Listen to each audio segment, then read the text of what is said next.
Hi, I'm Angelo Pepa. I'm the CEO at Substance Abuse Coalition Summits and the founder. And one of the exciting things about SACS' commitment to neutrality and commitment to always elevating the highest intellectual debate in substance abuse is we're always privy to the latest and the best. The latest and the best you're going to meet in a moment with Steve Treu. But in addition to that, we have some exciting new things on the development. We are now teaching in schools a whole new demographic. A whole new demographic. We know 12.5% of the United States, 8.5% of the United States population over age 12, statistics say, have a substance problem, 25 to 40 million. But we're talking about everybody else now. Steve Treu is going to be with you in a minute, but we are now actively teaching children how to get high on life. We know that getting high on life was a statement, and it's said over and over to the point of being corny sometimes. But we've turned it into a science. And children are going to be taught in a preventative atmosphere how to get high on life and how to stimulate their endogenous morphines. I didn't even know what those two words meant a short time ago, but because of our introduction with Steve Treu, we are now teaching everybody. We are teaching children in a prevention discipline because we know that's the cheapest and most effective treatment, and we're teaching everybody. And those that we missed, we are teaching them total abstinence treatment philosophies. That's the subject of numerous other videos, not this one.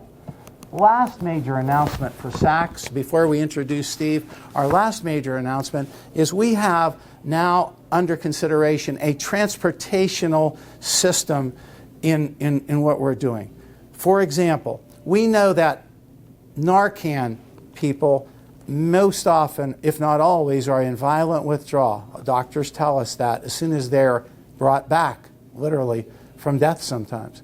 And we know that there is a major problem in them not having treatment right after they come back and they're in the midst of violent withdrawal. So we are experimenting now with working with hospitals, first responders, and ambulance teams to, once they are stabilized, bring them to total abstinence. Second most important announcement we have is we are now experimenting with a transportational system and a triage director program in our treatment facilities. What is a triage director? He will actually see to the transition from regular life, addiction, whatever, through assessment into the rapid reduced pain-free detox, into the blockade, into extended care, and we even have transportation to facilitate that. Well, that triage director and that seamless transition between each of those stages, which is priceless when it comes to terms of being successful, we must have that seamless transition. We now are experimenting with taking it to the hospitals, and we are courting a very important person, and we're hoping that we can get her services, but we want to go to the hospitals and or the ambulance crews, or the police or the fire, and when they have somebody stabilized and they now are stable and they're now facing those withdrawal symptoms, we want to actually provide transportation to them so that we can give them treatment options that are, of course, SACS, as always, total abstinence, non-narcotic treatment solutions. So having said that, I would like to introduce to the camera for a couple seconds a few comments, if you could, please. I've been a nurse for 30 years, and I have sphered all levels of the medical arena.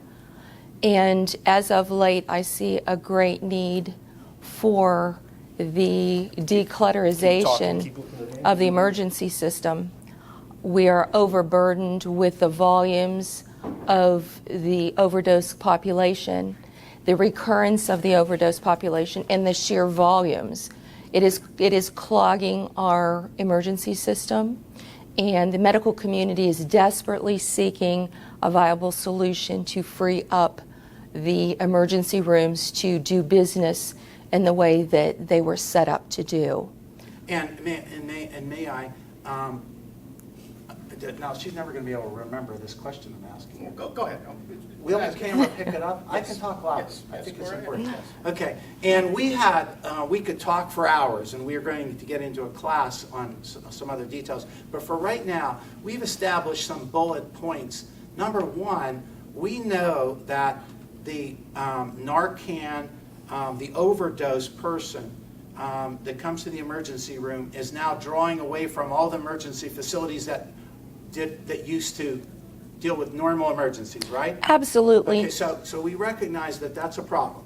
The next problem we recognize too is that we talk about collaboration, and that is multidiscipline professionals actually working together. You're a trauma nurse. Do you have any strong feelings on collaboration and how that should work, or should work at all? Collaboration is the key to healthcare. That's what we're bred to do. We work in teams. We work not only on an inpatient setting, we work with our outside resources. With the increase in the opioid epidemic, our resources are being spread so desperately thin that we're looking for help to be able to get back to business. So not only do you believe in collaboration, it sounds like the profession does too, and it sounds like you're pretty experienced in assisting collaboration, right? Absolutely.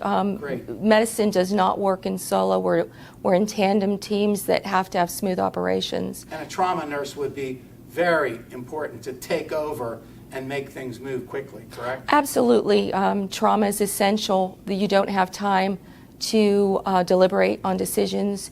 It comes from critical care thinking that is honed over years of experience with trained professionals that are beside you. And then aside from all of these things we're going to talk about, which we could talk again for days, we've identified 3 or 4 major bullets. Number one, we have learned that one single overdose would qualify the person to be on SSD. That is correct. So we have an overburdened Social Security system now that now has young people who are hanging out on it with one overdose and not being productive in society. We've also suggested there's a problem with the Narcan situation, where we have volunteer fire companies that are becoming more relevant every day because cities can no longer afford full-time fire departments. But we see a problem because volunteer firemen didn't sign on to be going out on 5 ambulance calls per night. They didn't sign on to watch somebody pass away in their arms. They didn't sign on to give injections. So again, that's another major problem with the Narcan problem and the response. And then the other one we identified was that in the Narcan, once they're stabilized, you can't keep them forever, and they have to go back, and they are almost always in wide open withdrawal, correct? Absolutely. So one of the things we're hoping that you will help us is to develop a model where once they are stabilized, we will be an adjunct to an ambulance, we will be an adjunct to the fire department, to the police department, to the emergency room, and when they're stabilized and no longer in trauma, and of course having a trauma nurse would help us, once they're no longer in trauma, we would try to provide a seamless transportation to treatment options to avoid them being Narcan 5 times. You've got to also understand... Suggestion, is that a good strategy? I think it's an excellent strategy. What is an excellent strategy? I think it's an excellent strategy to have the mobility of your ambulance to be able to move those patients from an acute setting into a setting where they could receive the intense therapy that they need to kick the habit, to stay clean, to keep from reoccurring back into the system, utilizing the resources that could be better spent on patients that are acute in the system initially. And we're proud to try to court you to become a member of our team to set up a transitional team from trauma to extended care so that they don't go immediately back to drugs because of the withdrawal that they're mildly in. So we thank you so much for taking time out of your day. It's my pleasure. Many more days. Is there anything else I should ask? I have a couple of questions. Please, I'm going to move. Keep your eye. Okay, stay there. Dante, keep track of our class time. Yep. Describe real briefly where you work and talk a little bit about the statistics and what you see. I have to be careful because I can't... Whatever in broad sense you can share. I have been a nurse for well over 30 years in a level 1 trauma center. We deal in an inner city situation, so we see vast numbers of patients that are either in an acute phase of Narcan use, acute phase of opiate usage, and or are victims of people who are impaired with opiates. Many times we say that we would not have jobs because of the volumes of people coming in that either are under the influence that become a trauma victim or are impaired by someone who is impaired. So they are a victim of someone who is in an opiate state. So it is a crisis that we see every day. And medical professionals basically were looking for a fresh alternative to break this cycle of what we see is it's epidemic. Okay, and real briefly to go down that road. So what are the holes? What needs to be filled? What needs to be filled? We see many holes that are in this system. Number one is the reoccurrence. We need to break this cycle of the addict coming in overdosed over and over again into our system. The second is placement. Many times once we get someone, the placement times to go for help sometimes could be as long as 3 to 5 days. So they're hanging out into adjunct areas of our emergency room, waiting to be placed. These people are at the key point that are receptive to treatment, but cannot receive it because of a system that's overburdened and bogged down. Okay, so the primary thing that I want to lead with is that we have an epidemic in this country that is not really being noticed. An epidemic isn't this heroin epidemic, it's the negativity epidemic. We have a very negative point of view and a very negative approach to the heroin epidemic in this country, and as a result, we're losing the war. That's what's going on. What this presentation is going to be about is the very clear, concise approach to the one and only one way to actually heal. Very scientifically logical, easily understandable. My experience working with about 4,000 clients with chemical dependence over the years is probably about 97% of them get it within 15 minutes. And I've heard things again and again, like I've been in recovery for 20 years, I learned more in 1 hour than I did all those other 20 years. And so it's extremely logical, very clear. I've looked it up so many times over the years, just looking for any other angle to make sure I'm not missing anything. And what you see is what you get. It's extremely clear. The only way out, that's why we call it the ONE program, the only way out, only need endorphins. It has to be done. And anybody that's ever recovered has done it this way, whether they know it or not. What we want to do is make it a course of treatment that is very streamlined and effective, but also preventative.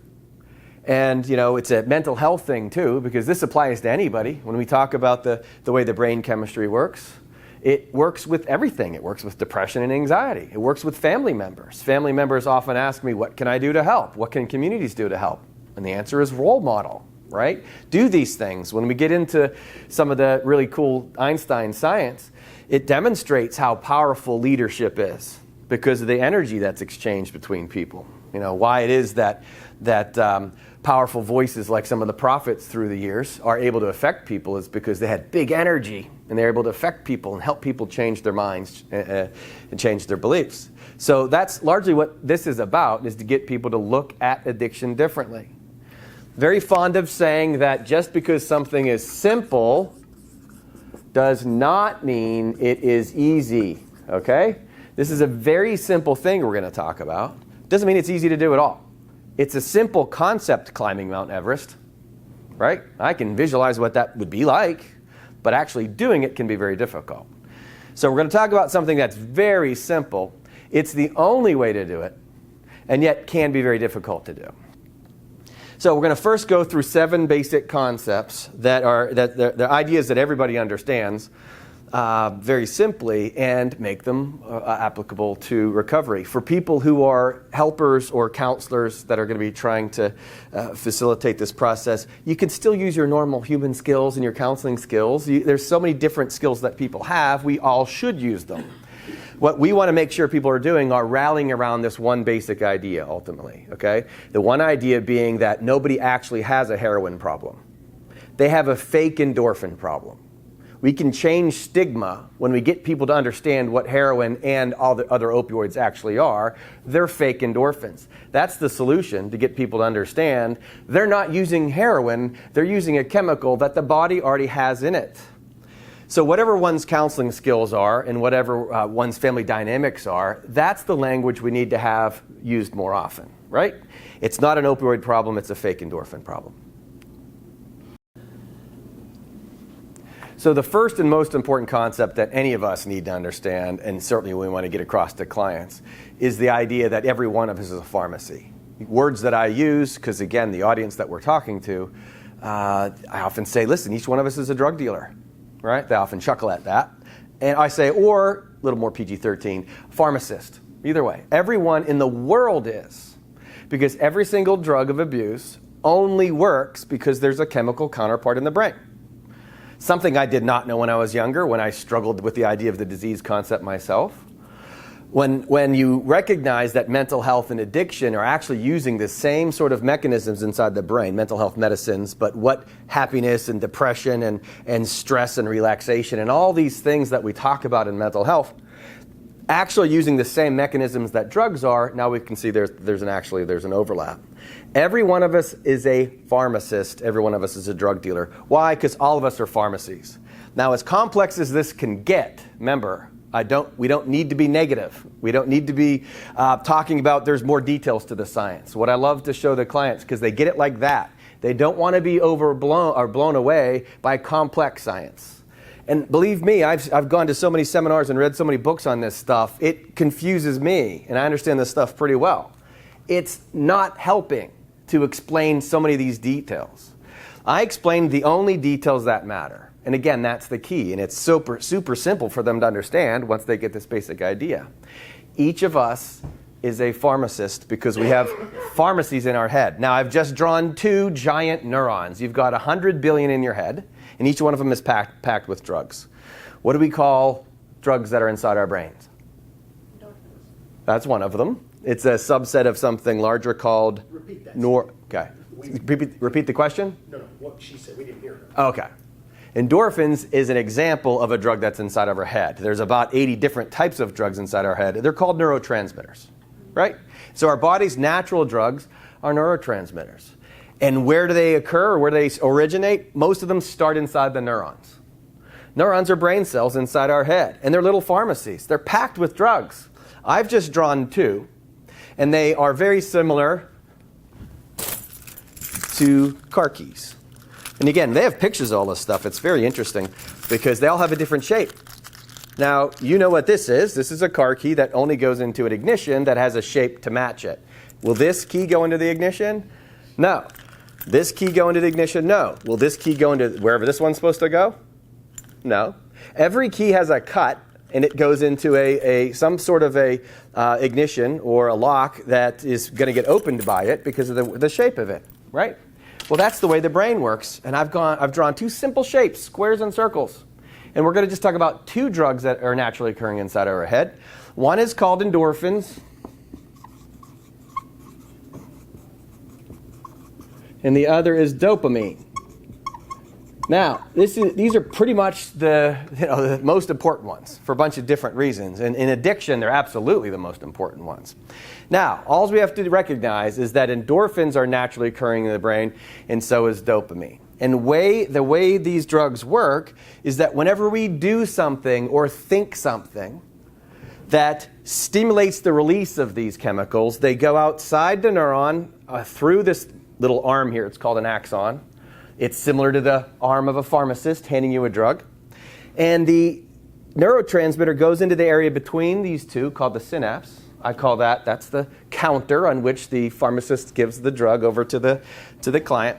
And then the chemical goes into the receptor that is adjacent, in the neuron adjacent to it.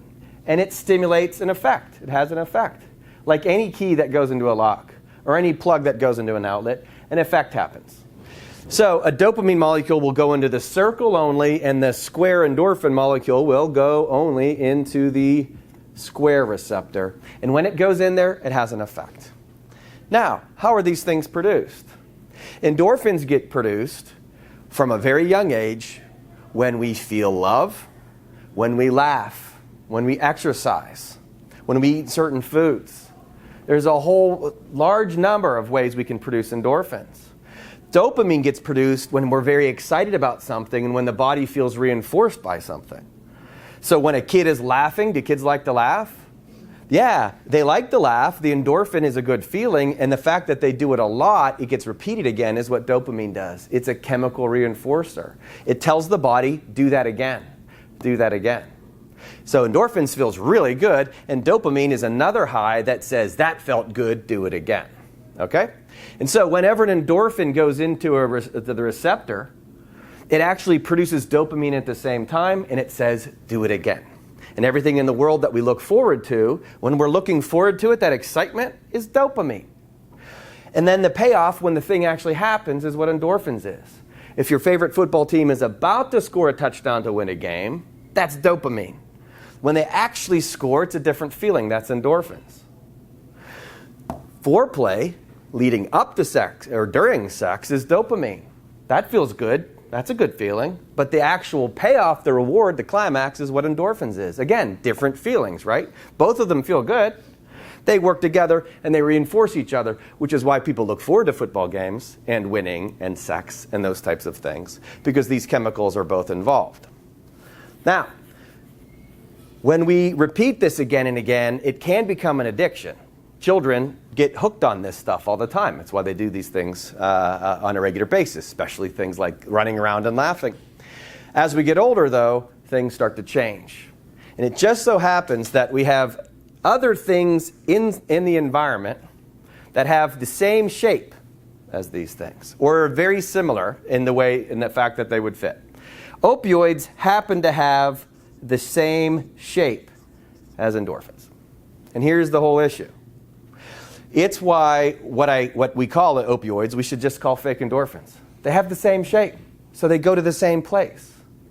It has the same effect much more intensely, and you can then control it. Remember the things that produces endorphins, things like laughter and exercise and your team winning the Super Bowl in love, can be controlled by a powder, right? You could smoke something or inject something or snort something that makes you feel all those things at once times 10. That's what heroin is. It's a fake endorphin with lots of muscles. And so when a person starts to use opioids, what they're doing is they're taking something from outside the brain, they're sticking it inside the brain, and it then goes into the receptor, and it has the same effect. It's an endorphin effect. But it does so much more intensely, and again, it's under their control. You don't actually have to win a game. You don't actually have to be laughing. You don't even have to be feeling love, because once you take an opioid, you get all that at once anyways. That's why it's so powerful. It's controlled by the person, at least for a while. And when that person uses those opioids, and this is where the mistake has been made over the last 40 years, and it's why we haven't figured out the angle to it, although we've got it figured out now. Whenever a person uses an opioid, the body produces dopamine too. Because the body says, hey, that felt great, do it again. Now, I'm taking opioids, and it's I've seen it described as soon as that opioid button is pushed, the brain also squirts out dopamine. And so, whenever opioids are injected into the receptor, dopamine then comes out again, and now we've got what's called the reward pathway. And now the client or the opioid addict is saying, that felt really good, I need to do that again. Now, this is the mistake. For the last 40 years, I've watched the scientists focus on the dopamine as the problem. This is what they focus on. It's a dopamine issue. Dopamine is involved in every single addiction. Dopamine's involved in shopping addiction. It's involved in cocaine very specifically. Cocaine just dramatically increases the dopamine alone.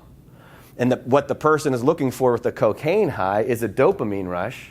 And the cocaine itself isn't doing anything other than magnifying the body's own dopamine. The person who's using a stimulant is getting high on dopamine.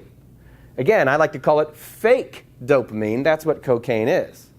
Opioids are fake endorphins. And by the way, this is true for every other drug. We have natural marijuana in our brain called anandamide. We shouldn't call it marijuana. We should call it fake anandamide. See, that's a brain scratcher. You go say that to most people. They'll be like, what the heck is he talking about? Most clients I've worked with have never heard of anandamide. They don't know there's natural weed inside their body. It's the only reason why it works, though.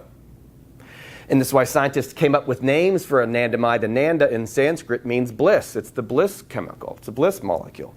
Your brain has natural benzodiazepine in it. Xanax and Klonopin and Valium only work because you have a chemical called GABA, gamma-aminobutyric acid. And again, at this point, when you're talking to a client and they're like, I didn't know that. I tell them, here's the thing. You can get high naturally. You just have to learn how to produce all that stuff. So whatever the drug, by the way, you have natural psychedelic inside your brain too, called DMT, dimethyltryptamine, which you can learn how to produce as long as you do certain things. So the opioid addict is taking a fake endorphin, and the system gets disturbed, and the second part of this is what I call the hijacking. The system gets disturbed and the disease starts because of what happens when a person takes fake endorphins. When these opioids get inside the body, there's a response. And the response I'll describe to them, which they get right away, by the way. This is almost the most important example because they get it so fast. And they really know you understand them when you say this. If a person shoves too much food inside their stomach, what happens to the size of the stomach? It gets bigger. And then, do they want more or less food? More food. And they shove more food into it, it grows more. Now what do we have? Got a problem. By the way, dopamine will get produced too, saying, oh, that felt good, do it again. Now you got a guy with a big stomach, and that stomach wants more, okay? And since it wants more, that's a craving, and we all understand that, the hunger for food. What happens to the opioid addict is extremely similar. When they take extra endorphin, fake endorphin in the form of opioids, the brain responds by growing new receptors. This is called upregulation. They now have more receptors for the opioid or for the fake endorphin because the body is only supposed to have a certain amount, just like your stomach is only supposed to be that big. But if you abuse it and you stretch that stomach, you need more. The same thing happens inside the brain. Now the brain's response to all this fake endorphin is additional receptors. This is called what? Tolerance. Is that what you said? Yeah. Say tolerance.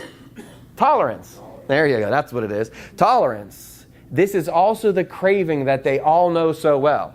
That voice inside your head that is saying, feed me, feed me. That's the part they love to hear. Like, oh, that's what that is. Feed me, feed me. We all know it if you've never used this drug before. You know it when your stomach growls and says, feed me. Your brain goes, time to eat. The opioid addict has that exact same thing going on times 100. Because these receptors are going off the charts, almost like 100 times the receptors saying, feed me now, feed me now. That's the intense craving they get. And it's a voice inside their head that's saying, you're going to eat, right? You're going to use. At that moment, they're going, I don't know what was happening. Now, there is some debate. Again, I'm going to give you the science as it's been studied for 40 years. Some science is debated. They say that the receptors decrease in number. Let me tell you what happens with cocaine real quick so you can see why we've got the right angle. Cocaine, when this dopamine goes inside the dopamine receptor, produces a stimulant effect. Euphoria, that's that high feeling, that excited feeling, that powerful feeling, the about to score a touchdown feeling, okay? When the body gets additional fake dopamine in the form of, say, cocaine, or crystal meth or crack or whatever, the receptors respond by shutting down. They decrease in number. This is why a cocaine addict ends up depressed, because it's extremely similar to removing the ignition from my car. If I don't have an ignition to put this key in, can I start my car? No, I hit the window or the steering wheel. There's no place to go. If I remove an outlet inside this room, I have no light to plug in. The cocaine addict ends up removing, in effect, their own receptors. That's called downregulation. And now there's no place for the dopamine or the cocaine to go. This is why they end up depressed. They're not excited about anything anymore. Their response is, I must need more cocaine because I can't feel it anymore. All that does is further punish these receptors, and now they go away altogether. This is why every cocaine addict ends up flatline depressed. And the worse, the more intense the drug, because crack is 10 times more powerful than coke, and crystal meth is 10 times more powerful than crack. At that point, they flatline real fast. They can think of nothing else. They don't have any receptors anymore, but notice why that is a psychological drug. There is no chemical dependence to cocaine and stimulants because you can quit it like that. Every heroin addict that's used Coke says the exact same thing. And again, I've talked to thousands. Why can I quit Coke like that and heroin is super hard to quit? It's because there's no more receptors anymore for cocaine. And so the body's in effect saying you don't need that at all. Imagine if you overate and your stomach shrunk. The more you ate, the smaller your stomach got. Wouldn't that be nice? Now, if you ate so much and your stomach got super small, you can no longer put food in it anymore. All of a sudden, no stomach, now you're not going to be able to eat, but man, you're flatlined. That's what happens to the cocaine addict, flatlined. That is 100% opposite of what happens to the heroin addict, which is why I'm positive the science is about upregulation.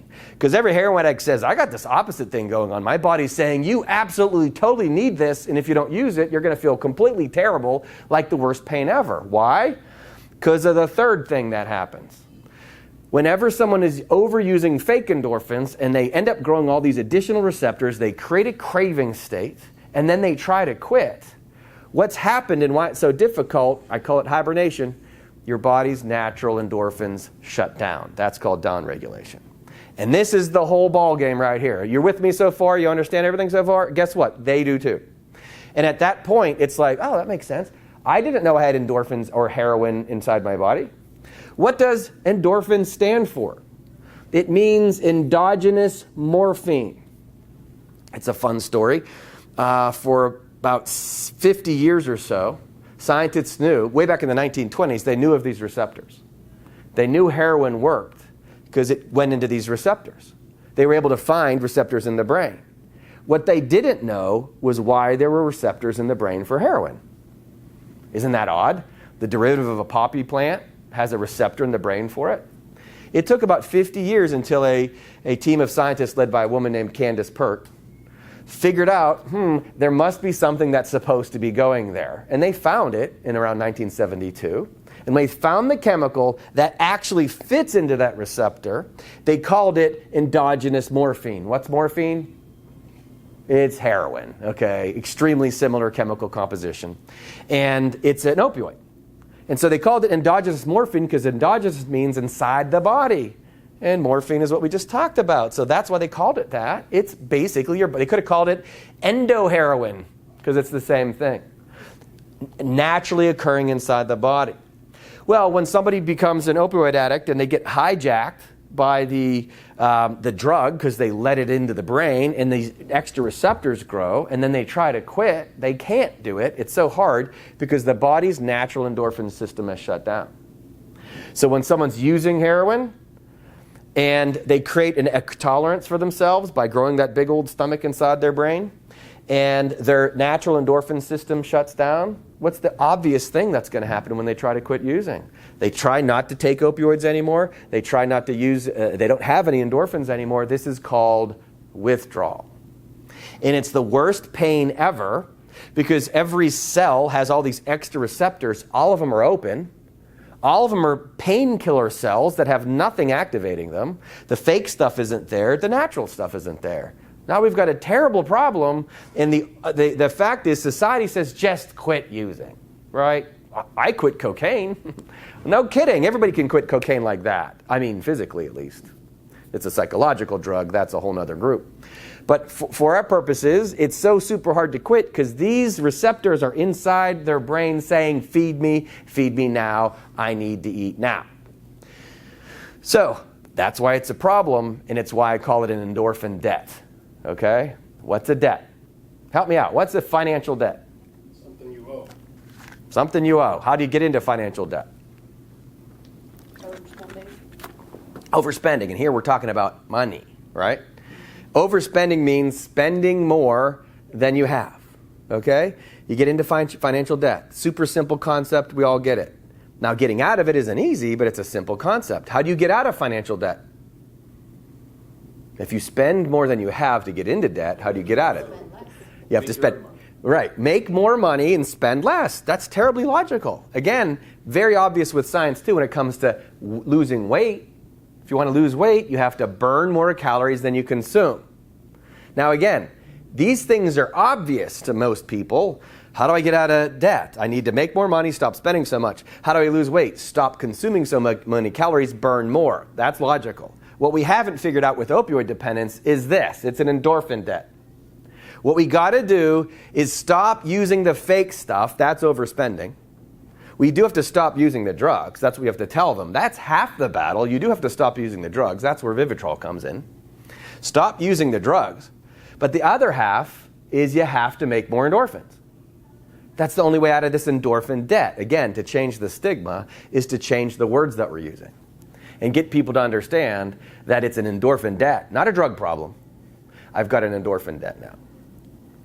Straight line path for getting out of a financial debt. Got to get me some more money, get another job, maybe maybe get rid of my DirecTV or something, reduce costs over here, increase revenues over here. I'll get out of debt. That is how we want to work with our clients. All our normal skill sets that we have are valuable. Anything you can use as a motivator, all the normal therapy, families and friends and communities, all the basic stuff is there. But if they're not producing more endorphins while decreasing the fake endorphin, they'll never get out of this debt. That's the key, and that's what the therapy is about. How do we then generate more endorphins? That's why we call it an endorphin debt. Now, in order to pull this off, step 5, what I call crutches. If you did get into financial difficulties, thank goodness there's financial advisors out there. What do financial advisors do? They figure out your situation. They can notice where some of your revenues are, perhaps, or things that you might be able to do to make more money, and they can take your debt and do different things with it. They can consolidate your debt, right? They can help get you on lower interest loans, for example. A lot of different things a financial advisor can do. That's what we do as helpers and counselors, too. We have to figure out where our client's at.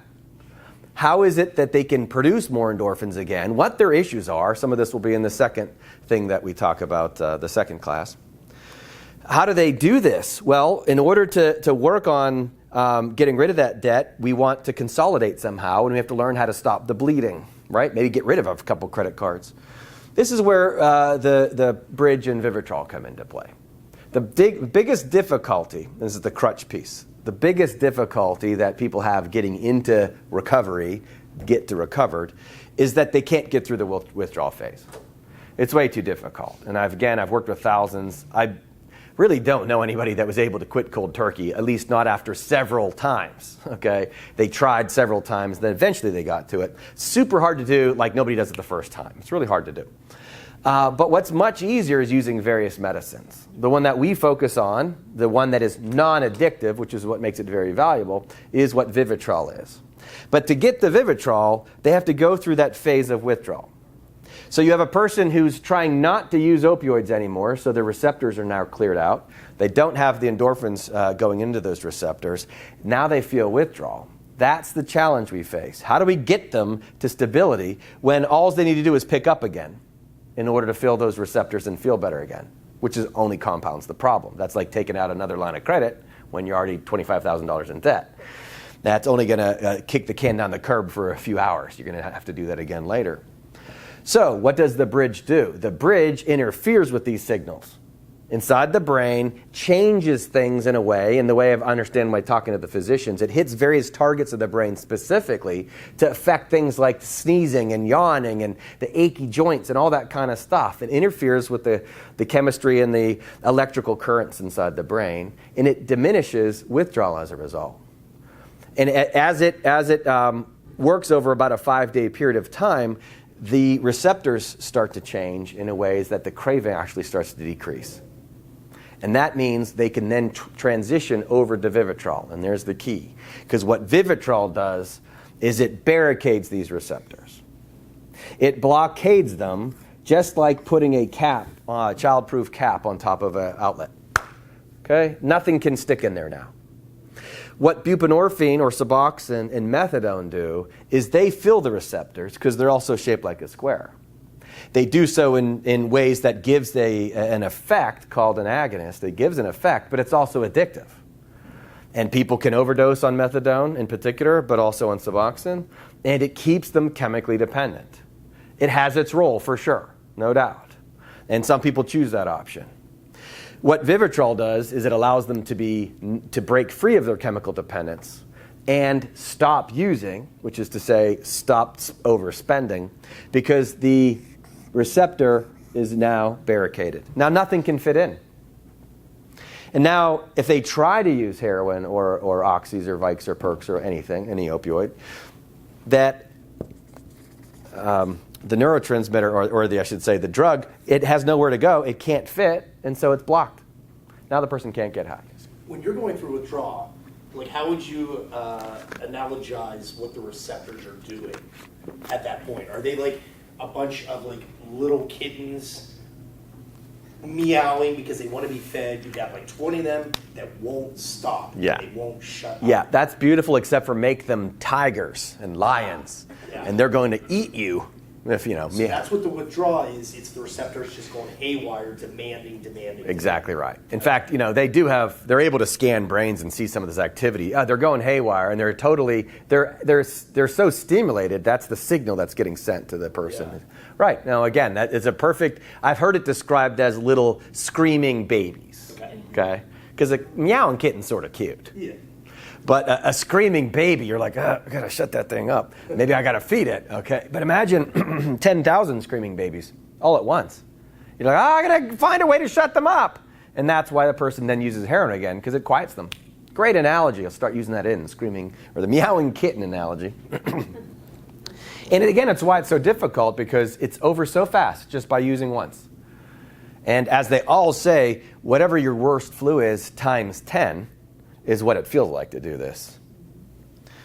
Okay, so once that you use the bridge to get them through that phase, and again, it's not perfect in a way that they're great now, but it's good enough to get them to the point where they can now get on the med that helps stabilize them. And once they get on Vivitrol, it blockades them, so now they can't use. It's important to note that you can still overdose. It's happened occasionally because people are frustrated that they don't feel it because it's blocked. But if they still take too much of it, they can still overdose. We need to emphasize that. But they're wasting their time and money. Yes. How are your regular endorphins to get back in to the receptor if they're blocked by the Vivitrol? Spectacular question. And this is why meds are crutches, because crutches don't fully heal. They just help you while you get to work on healing. Truth is, studies have been shown that have been done to show that endorphins themselves get blocked by Vivitrol. Now that's an issue, okay? It's an issue that there's a workaround for, though. And if you think about it logically, the vast majority of people who have bottomed out, who are getting into recovery, and are just trying to get out of their heroin addiction, they're not producing endorphins. Well, they can anyways, because they're down-regulated. But they're not doing the things that make them feel good anyway. So there's no endorphin to block. This is why it's super important that we get them going fast. On the next thing I'll talk about, called the jump start, is that if you don't do anything in recovery, you won't make any progress. Just consolidating your debt doesn't get rid of the debt, right? Good luck telling the bank, well, I stopped overspending, right? They still want their money. The fact is that when a person just is starting recovery, they're not producing endorphins anyways, but what happens over time? And it can happen quick, because I've worked with thousands of different types of people. Some people feel depressed by using this medicine, okay? And all that is, I know immediately what's happening is they're not feeling their own endorphins, okay? So our job is to get them to understand this, that while we are transitioning them from active using to a recovery mindset, they need to get going on about 5 or 6 different types of endorphin-producing skills, such that when that barrier is removed, when we get off the Vivitrol, first of all, the chemical dependence is gone. That's good news. Whereas with buprenorphine and methadone, you still have to taper. After a couple months on Vivitrol, there's no withdrawal to go through anymore. That's wonderful. They love to hear that. I'm like, listen, you are going to pay in the short term for the long-term gain here. Initially, you might not feel that great on this medicine, but I assure you it's like getting surgery. If I've got a heart problem and they need to cut into my chest, that's some short-term pain, right? I don't want them to do that, but it's going to benefit me later. So I have them make sure that they understand is that if it's an important thing, not everybody feels this. When someone gets overweight, they have too many fat cells. What's inside those cells? Fat. Guess what happens when the fat gets burned? The cell shrinks. Now the person's smaller. Guess what's still there? The cell. This is sometimes why we've got some saggy skin sometimes when you lose weight. The fact is the cell's still there. Now, if the cell's still there, guess what happens when they add the fat again. Just fills them right back up again. Those receptors are still there. And this is why, again, I like to tell them, this is an opportunity of your lifetime. You're going to have those receptors there the rest of your life. And if you trip up, they're going to come back to life fast. Just like a riverbed. If I add a lot of water to a stream, it's going to become a river. Then if I cut off the source of the water, I'm going to have a riverbed there. Over time, it'll dry up, but it's still there. But if I add the water again, right back in the river. When someone picks up again, those receptors come back to life fast. You know, how long does it take to get your stomach significantly bigger? It takes some time, right? It takes some time to develop all these extra receptors, but they go dormant. It's why it is a disease that you deal with the rest of your life, but I'm a huge fan of talking to people about a cure, which is, again, optimistic. Everybody I've ever talked to, I ask them, would you like there to be a cure? And they'll say, yeah, but there isn't one, because that's what we've heard. I'm like, could you please define the word cure for me? Cure just means a remission of symptoms. Symptoms are gone. I don't care how many fat cells I have if there's no fat in them, right? You can still have flat abs with fat cells. The fact is the brain can have all these additional receptors. As long as they're dormant, it's okay. Now, if I might, as a counselor, let me play devil's advocate here with the receptors being dormant and coming back. I agree with it. I think that's great. It's wonderful that nature does that and can do that. However, in dealing with the population that we deal with a lot of times, that can be used as an excuse as well for people, because they can think, oh, well, you know, if I screw up here, this stuff's always going to come back again. You know what I mean? It's sort of that ace in the hole, sort of that negative thinking. Kind of following what I'm yes, saying. exactly. But it's also the job as the counselor is to know when to disseminate that information and when not to. Right. That's the whole idea of discriminating between, well, who will that benefit and who won't? Because the person that's looking for like optimism, the person that doesn't look for an excuse, stuff like that, you can fire them up by saying, first of all, you better be on guard, because if you're not careful, you could get tripped up here and your addiction comes right back, right? But the good news, again, the endorphin opportunity, like I call it, is the person who has recovered from their opioid dependence can produce greater highs than they've ever experienced before, because you can still fill those receptors with endorphins. The body's awesome like that, right? And if you do the mind, body, spirit stuff, which is the stuff we'll do at the end, when you go through all the different endorphin-producing activities, and you do so on a high level, hey, great, I have all these extra endorphin receptors now. I can fill them. By the way, scientists call these opioid receptors, which is just another example of we've been missing the mark. They're endorphin receptors. Don't call them opioid receptors as if that's where opioids are supposed to go. Call them endorphins, because that's where endorphins are supposed to go. No wonder that when people study the science, they get thrown off the trail. So use it wisely. And in fact, all this information, depending on who you're talking to, I don't necessarily tell people right up front that it might block their endorphins. I know that, but I don't want the self-fulfilling prophecy to come into play. We'll talk about that in a minute, something called the observer effect. Is that if the client believes they can succeed, they're more likely to succeed. So I have to do everything in my power to have them to believe that they can succeed. And so you hold on to that information to the exact right time. And again, that's the art of a good counselor, right? Or a family member or friend or whatever, is that we're going to use that information intelligently. Good questions. All right, where were we? So once the person starts to come off the Vivitrol, then they can feel their endorphins again. I think of this like a horse before a race, and it's in the little horse barn thing, and they get all jumpy, they're excited for the race. You get those endorphins up and running, they might be blocked, but as soon as you remove the Vivitrol, you'll feel good again.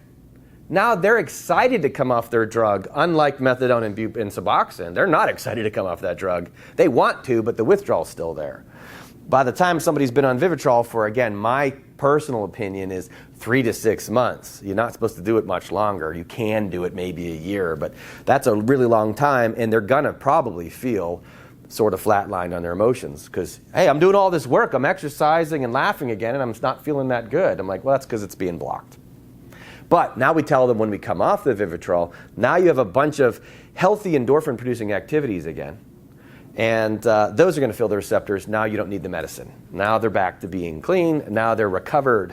They don't have any symptoms anymore. And oh, by the way, they feel better than they did before, because in order to do this, they're going to have to come up with things that they never did before. It's like climbing a mountain, but first digging a hole for yourself before you climb the mountain. You got to first get out of that hole and then climb the mountain. They have to add skills. It's not good enough to just go back to what you were doing before. I never forget, one of the first people I worked with was a woman who was a dancer.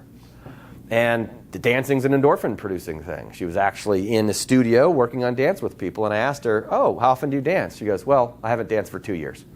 Well, of course, she's been in active addiction. Just getting her back to dance wasn't enough. That'll get her back to baseline maybe, but eventually she's going to want to feel that high again, and that's going to be adding something to her recovery. Getting back to dance is good, but now we need to do something different. It's why spirituality ends up being extremely important here. Again, we're going to do that at the end. All right, so the jump start is the thing that we can do and need to do, especially on Vivitrol, when someone's on Vivitrol. Once they get to us and you know they're on this medicine, our job is to provide some form of a jump start. Now, what is a jump start? When you hear that word, what are you thinking of? A jump start. What gets jump started? Car. When? Dead. I love it. Everybody for 15 years when I ask the question says the same thing. When it's dead. If the battery were dead, could you bring it back to life? No. We all say that. It's a dead battery. No, it's not. Okay? The brain is like that. It's not a dead battery. When you have a dead battery, you have to get a new battery. Okay? You have a battery that's drained of its energy. It's still capable of working. It just needs a charge.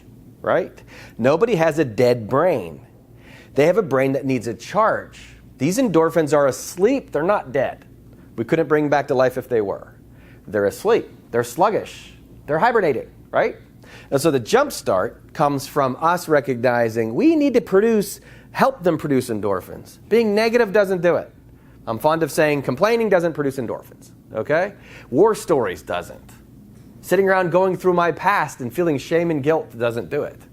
Only things that produces endorphins. Logical, right?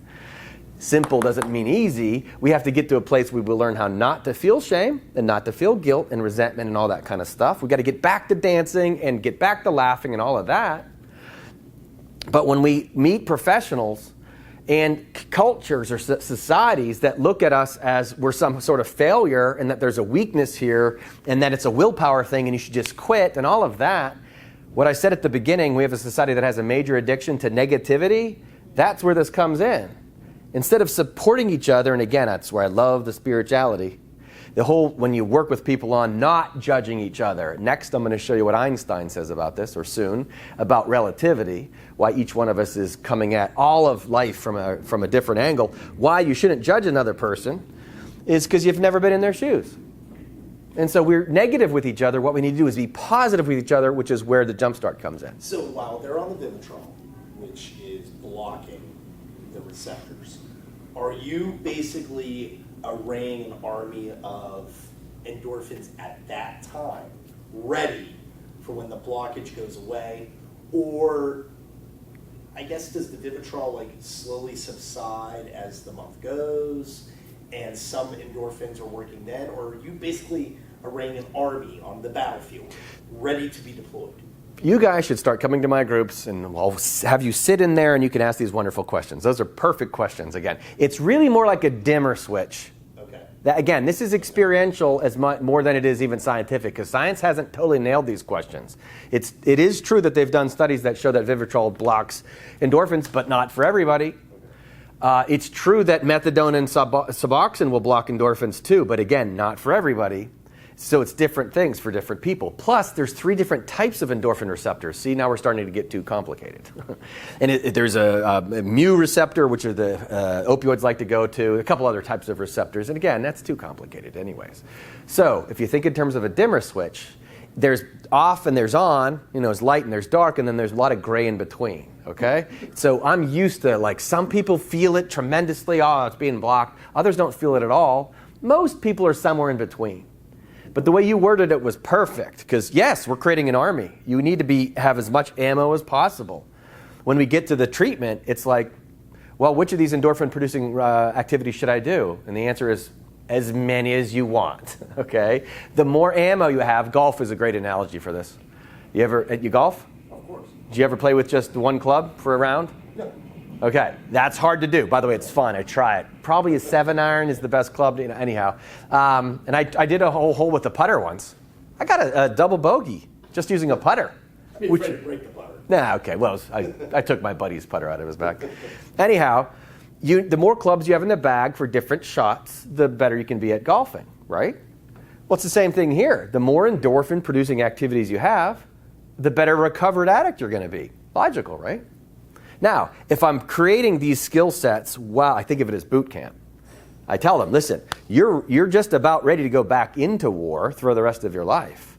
You need to be trained in endorphin production. That's what that is. Physical, mental, spiritual, cover all your bases, produce more endorphins, you'll feel better, you're going to win the war. An Army and Navy and Air Force. There you go. Well, Marines too. Ever. All right. Now, that was good, though. Yeah, you need all of that. And so, again, the hook, the whole key is once you get them to believe it, because what's not to believe about this? It's pure logic, good science, and it works. Once they recognize that, they're like, then it's just up to them. And then you do is encourage them like a coach. How bad do you want it? Now, these are the skills that it's going to require for you to get ready to get off your medicine. And then they have an army ready to go, which is exactly right. Then they can attack it. Again, we're going to do the waterfall in a minute and why it is that if you don't have those skills ready, you're going to go over the falls. Great questions. Keep them coming. All right, so our job, literally, hope is dope. Right back to how Vivitrol has been shown to block endorphins. Well, they did that when they were studying people who were actually getting, they were college students who were taking part in studies on these medicines. And, college students will get shocked and get stabbed for $20, right? So they do these studies, and then they tell you, we're going to cause some pain, but we're going to give you a painkiller. And so we're going to stab you, and we're going to shock you, but this will probably take away most of your pain. So they would take the pill, then they reported the pain, the shock, and the pin prick, that kind of stuff, and they reported not much pain. The pill was a placebo. They thought it was a painkiller, but it wasn't, and so therefore their body was producing what? Endorphins, okay? Because hope produces endorphins. They're like, it's not going to hurt that bad. And so they felt better, and their body was naturally better to handle pain. Now, they did the exact same study, the exact same way, gave them a pill, said it was a painkiller, but it was Vivitrol. Guess what happened? Blocked the effects. And now we know hope itself is actively producing endorphins because they said their pain went up. Even though they thought it was a painkiller, their hope was being blocked by the blockade. Now, that's super important again because it's a wonderful med, but just like every med, it's not the solution for everything. It's a crutch. Crutches don't heal a broken leg. They give you a chance to heal. So almost every opioid addict I meet, they don't feel great. A little bit of hope will feel good for them, right? But once they start to really increase their hope and they start to do these endorphin-producing activities, then we're like, all right, now we could talk about getting off the medicine. This is what you got on this medicine for, to stop using. Now we can get off of it. Our job is to produce the hope and then monitor them to see how well they're doing, how well they're progressing, and then we can make recommendations like, it's time to try to get off this medicine. And if they can say, and again, it's fun as a counselor because, I've read some things, and when I give them a book to read, and I tell them, this is your assignment, read this, say, spiritual text or something, I will quiz them. I've read it, so I know if you read it or not. And again, somebody who's exercising or trying any new skill, when you interview them, so how's that yoga class been going? Name one yoga position. Can't. Well, now I know they're not working on it, and I don't shame them. I'm like, all right, you're just not ready to come off the medicine. You're also going to lose the war if you don't produce those endorphins again, right? So our job, provide a jump start, give them hope, because hope is actually dope. That's language they like. They love that. It's a good rhyme, but it's totally true. Hope itself provides an endorphin-like chemical inside the brain. And so every time I see them, especially when they relapse or slip, again, I don't see too many relapses. Working with meds are awesome. That keeps relapse, stops it for the most part. You almost have to quit recovery entirely to go relapse. Slips happen all the time, and when they come in, I'm like, what'd you learn? You're not bad for slipping. Almost everybody I know slips. Did you learn something? And they all say the same thing once they understand this. Oh yeah, I wasn't exercising, right? I was too stressed. I wasn't working on relaxation. They know right away. I'm like, well, of course you slipped because those receptors were started to crave again. And you weren't producing endorphins. And so they know right away. So there's no shame involved at all. You're going to keep learning, just like golf. You hit a bad shot. I love watching the Tigers and the Phil Mickelsons, They hit a bad shot. What's the first thing to do after they cuss? They look at their grip. They do something with their hands. They're trying to think, what did I do wrong there? Because they're just trying to change everything ever so slightly. Opioid addict needs to do the same thing. What did I do that led to that relapse or that slip? Mr. Jean Van de Vel. Yeah, yeah, right. I just watched a special on him on Netflix. It's excellent. They go through that whole round. That whole scenario was just, I'm depressed you just mentioning it, right? I can't watch it. Right. Yeah, tough stuff. All right. Last is the butterfly effect. Now I'm going to create a little space here. Let's get rid of opioids. See what we just did there? And we'll wake up endorphins again. There you go. All right. So now I'm going to talk to you about the butterfly effect. And this is a super important concept. It's a fun one. This is the beginning of really getting into some other really cool science. Self-esteem, learning, education helps produce endorphins. Knowledge is power, right? I tell you what, I've learned over the years, I've had people tell me opioid addicts won't understand Albert Einstein. I'm like, depends on how you teach it. I don't understand Einstein, okay? I understand Einstein light. I understand how to take Einstein's concepts and make them interesting. That is what New Eyes is about, by the way. Scientists would just tell me, oh, I'm way off base because this, and this. I'm like, tell me what I'm wrong in the way I'm applying it. And they can't, okay? So I'm going to explain to you a concept now that's a meteorological concept that you wouldn't think would be relevant to recovery, but all of it is, which is why we like to do this in our groups. The butterfly effect, have you heard of it?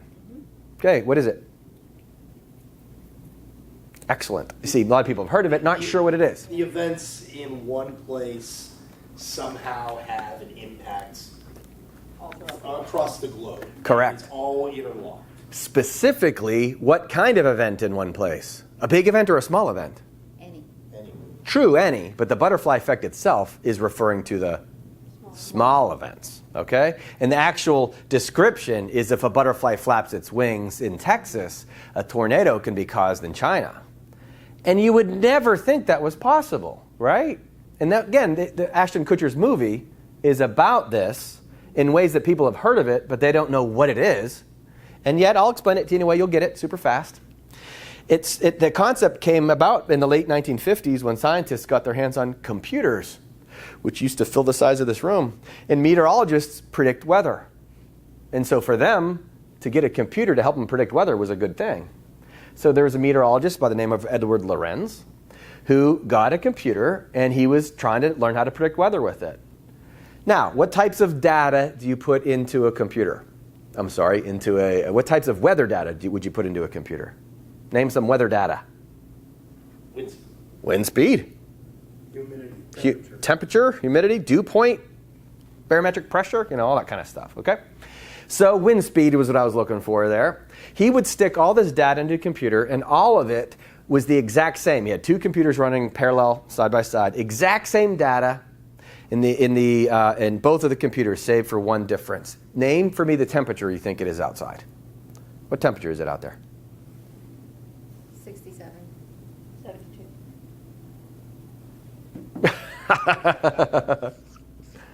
What is it, actually? 78. Okay.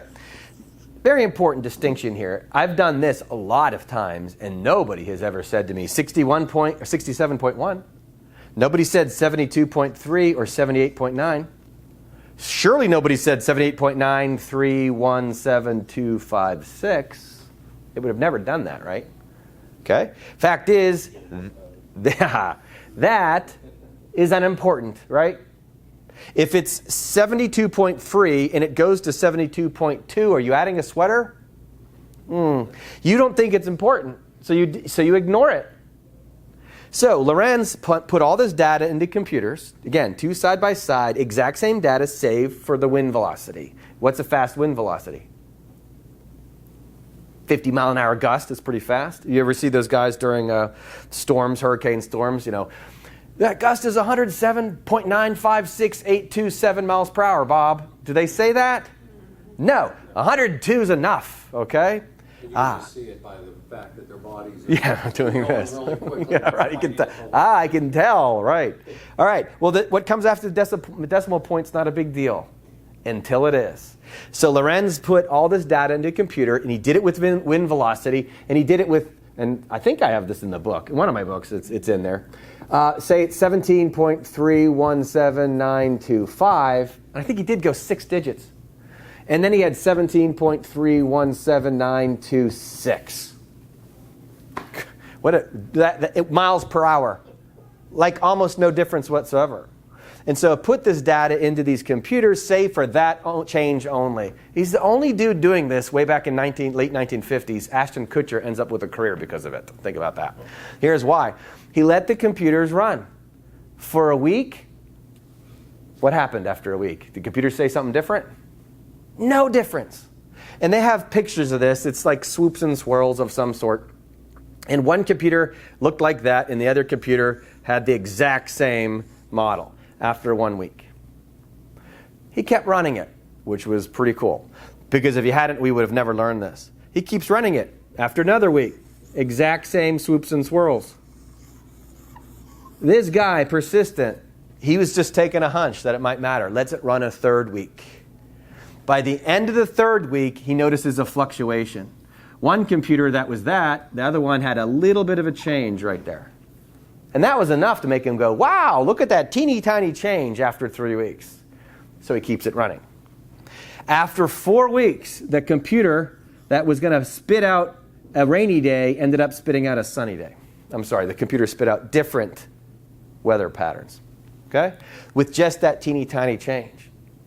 So it took a little while, but eventually that teeny tiny change made a major difference in what was going to be a rainy day turned out to be a sunny day. All because of a subtle little change. This being a scientist, guess what he did? He ran it again. And then he did it again. And every time they did this with computers with very subtle differences, he ended up getting significantly different results later on. This is also part of something called chaos theory. Chaos theory is pretty cool science. We talk about that in some of my groups sometimes. And in chaos theory, patterns emerge even though lives seem to be chaotic. And that's the addict's life. A lot of chaos, but there is an emerging pattern underlying all of it ultimately, and it is the only way out is through endorphin production. And everybody that does that gets aligned with it. There's an organizing pattern. And butterfly effect is part of what chaos theory is. So a lot of scientists who studied this then over the next 15 to 20 years repeated this again and again and again. It always produced the exact same results. A teeny tiny change in the wind velocity ended up leading significant changes. Lorenz had some sort of scientific explanation for it, but some mild poet came along and called it the butterfly effect. Why? Because if a butterfly flaps its wings, it adds a teeny tiny bit of wind. And that teeny tiny bit of wind leads to a profound change later on. I tell people all the time, this is, and in the book New Eyes, it's the scientific explanation of everything spiritual. This is faith the size of a mustard seed can do what? Move mountains, okay? Now that's Jesus 2,000 years ago saying, hey, just a little bit of hope. And next thing you know, you can move your heroin addiction out the door by making an extremely small change. Don't have to do that much. In the case of Jesus, it's just a little bit more faith. What we're talking about here is a little bit of hope. When we meet someone and we give them that opportunity to believe in themselves, just a little bit is enough to get them to walk out that door. And if we greet them and meet them and we have some sort of negative interaction or some sort of fear modality, and again, what happens in, say, most prison systems, legal systems, family environments, cultures, it's usually something negative. Like, you know, you probably can't do this. And you're bad because of the situation you got yourself in. As a therapist, I feel depressed talking that way anyways. Now, that about reinforcing a self-fulfilling prophecy. Bingo. Right. They're already thinking that. Yeah. And if you don't believe it either, now they're probably not going to succeed. This is why we have the problem that we have. I know, like, you haven't gone through it with breakups, and speaking of people who've gone through relationship breakups, I've always said the most important thing you can sell to somebody who's down in the dumps is hope. Right. That the next day is going to get better. Yep. And you just got to do this little change, this little thing, that little thing, and it all compounds, and then you're on your way. Down the road, again, in the last couple of weeks, I've been in the Butler County Jail working with inmates. And I've worked with a lot of people who come out of the jail, but that's the first time I've actually gone in. And I've gone in, and half of them are wearing the red jumpsuits, and that's the maximum security. And so they've done some things. But man, are they eager to hear about things like redemption and forgiveness. And it's a wonderful group to work with. I was sort of expecting that, but I want to go back. I want to live in the prison.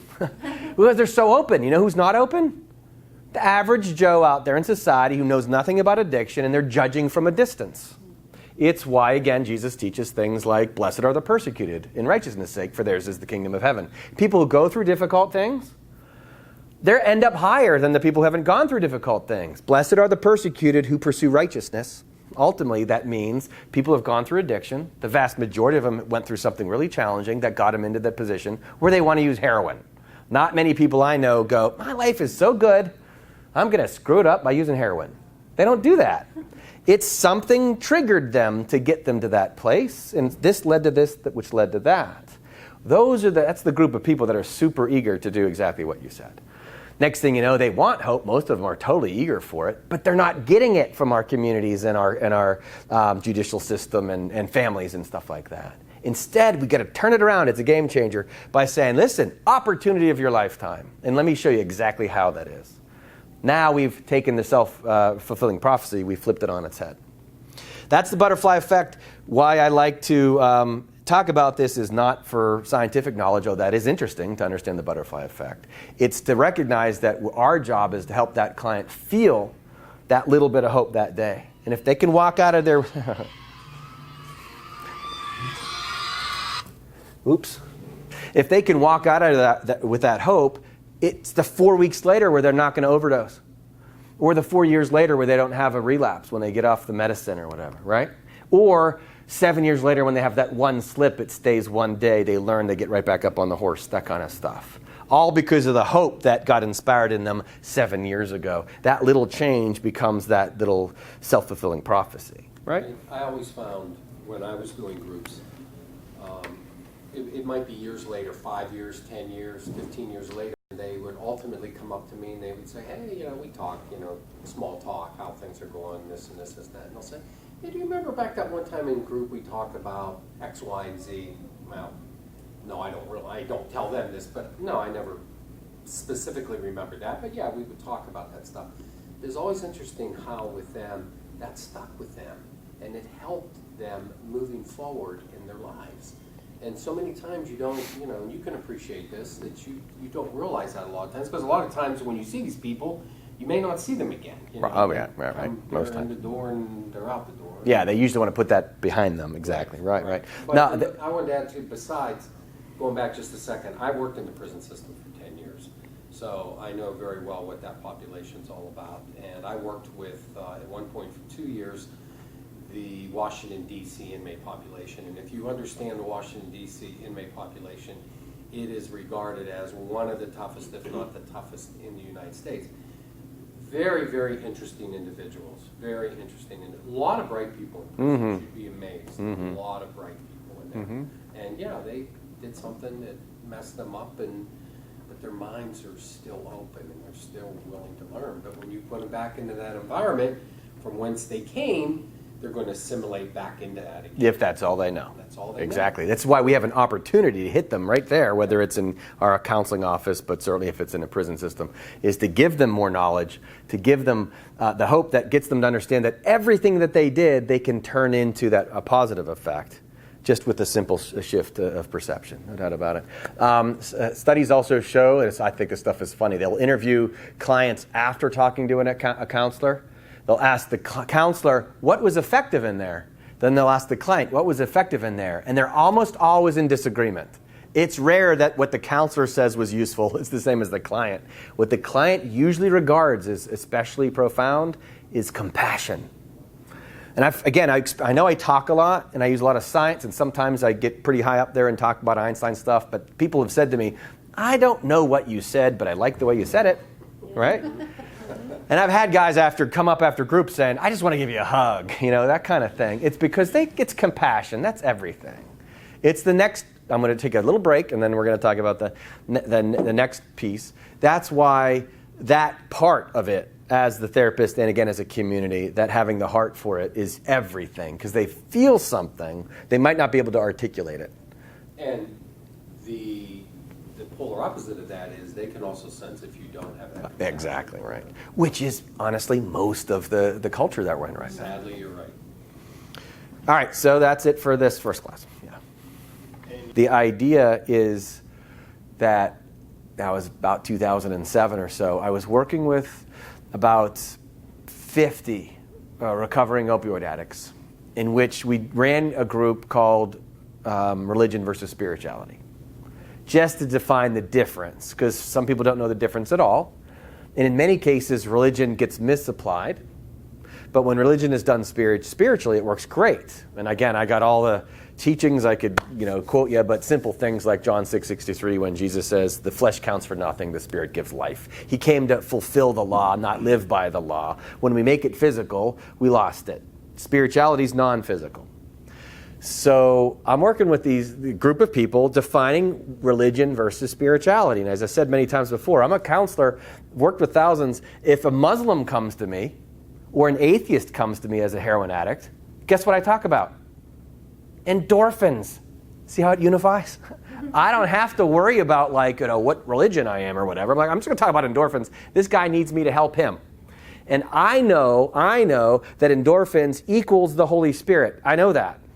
I know it because I felt opioid high and I felt Holy Spirit high, and I know it's the same thing. And I also sort of get, thanks to Einstein, how God works a little bit. And so I know that's what it is. And as long as we're talking about endorphins, I don't care, because they're going to feel better. And later on down the line, I found, sure enough, I found atheists and I found Muslims and I found Christians and Hindus all getting along better because they're unifying in something called the Spirit. So exactly what happened to me. I start working with people from a wide variety of backgrounds, and I found pretty quickly that one group wanted to do more than the other group. So we did what we called Spirituality 101 and 102. After a while, I found that group in the Spirituality 102 could do more than the ones that were in 102 and 101, so we added another group. And we did this 4 times, 101, 102, 103, 104, before we finally did our final group, which we ended up calling Fight Club, which was specifically about people who wanted to go as deep as you could possibly go to understand all spiritual teachings and produce as many endorphins as possible. Again, I did this with heroin addicts. The 8 people listed in the front of the book, it says the original Fight Club members. Those 8 people are those people that I did this group with. And for about a 2-year period from 2009 to 2010, all we did is we looked at 2 things. We looked at Einstein stuff and we looked at spiritual stuff. And we wanted to link it together, and their assignments were awesome. Again, recovering heroin addicts, they'd go read things, they'd bring him in, they'd talk to the group about it. Look what I read, look what I found out. You guys know what black holes do? Hey, did you ever pick up the crayon? We'd talk about all of this stuff. And then we linked it together, and that's when they told me in 2011, you need to write a book. I'm like, oh, great. That's what New Eyes is, okay? So, I'm never going to get this all done in an hour, am I? What we're going to talk about now is the second phase of a lot of the stuff that's in that book is stuff that is very interesting to recovering addicts. I've been told they won't understand Einstein. To the contrary, not only do they understand it, they intuitively already knew it, and they're eager for more. It's all in the way it's presented. Again, as counselors and family members and friends and all of that, we have to present it in a way that's interesting, of course. That's like everything. But when we can link it to the recovery, which is what we're going to do, now we've got, again, some game-changing stuff. Stuff that Einstein talked about 100 years ago hasn't even made it into our schools yet. Again, no wonder we've got an epidemic going on, because people aren't understanding some basic fundamentals of reality. And so we're going to go through some of those basic fundamentals, several of them, and then use a couple different analogies, link it all to recovery. I'm going to do it relatively quickly. So again, our job is to just learn the basic ideas. Again, you'll understand them. It's not that hard to understand. It's when to apply them. The number of times, Hebb's Law in particular. Have you ever heard of Hebb's Law? Most people haven't. And it was who am I kidding? Nobody I know has. But once you learn what it is, you'll never forget it. And I've had people, recovering addicts, say that changed my life, just understanding Hebb's Law. And again, depression, anxiety, things like that. So we're going to go through that in a minute. But it was something that was learned in the late 1940s. Needs to be taught in 4th grade. And you'll see in a minute how to apply it, why it's so incredibly valuable. So the things that we're about to talk about, put them in your back pocket. It's like a club you need at a certain time. It'll help you identify with the person. It's also going to help you understand why they can succeed. Again, you're going to lead with that. They can succeed once you understand some of these ideas. But you use them when the shot is there to hit, right? If you get into the sand trap, you get your trouble wedge out, right? And that's when you hit it. But that's the only time you hit it. You don't have to use it all the time. But it's helpful to understand the nature of the world we live in and use it only when it's necessary. I use it with clients. I'd like to teach clients so they understand it up front. You refer back to it later whenever you need it. This is some of the stuff I did use in the prison system. And again, they love this first one. It's Einstein's theory of relativity. We've all heard of relativity, but almost none of us understand what it is. Most physicists don't really understand it either. It's crazy, complex, deep stuff, none of which I'm going to go through, other than the basic part that's applicable, okay? Einstein developed a theory 100 years ago on relativity that ended up specifically saying this: time and space are relative. Well, what does that mean? It's up to each individual observer, okay? Literally, when I am moving and you guys are sitting, when I'm moving, I'm aging slower than you are. When you're stationary, you're going to age faster. It's not about exercise. It's about the movement. And when I move, I actually get a little smaller. You can't tell. Again, it's not burning calories. If I were to move half the speed of light, I'd be half the size I am now. Okay? I'd also, in a year, you guys would age a year, and I'd age 6 months. Okay? All because I'm moving. Isn't that interesting?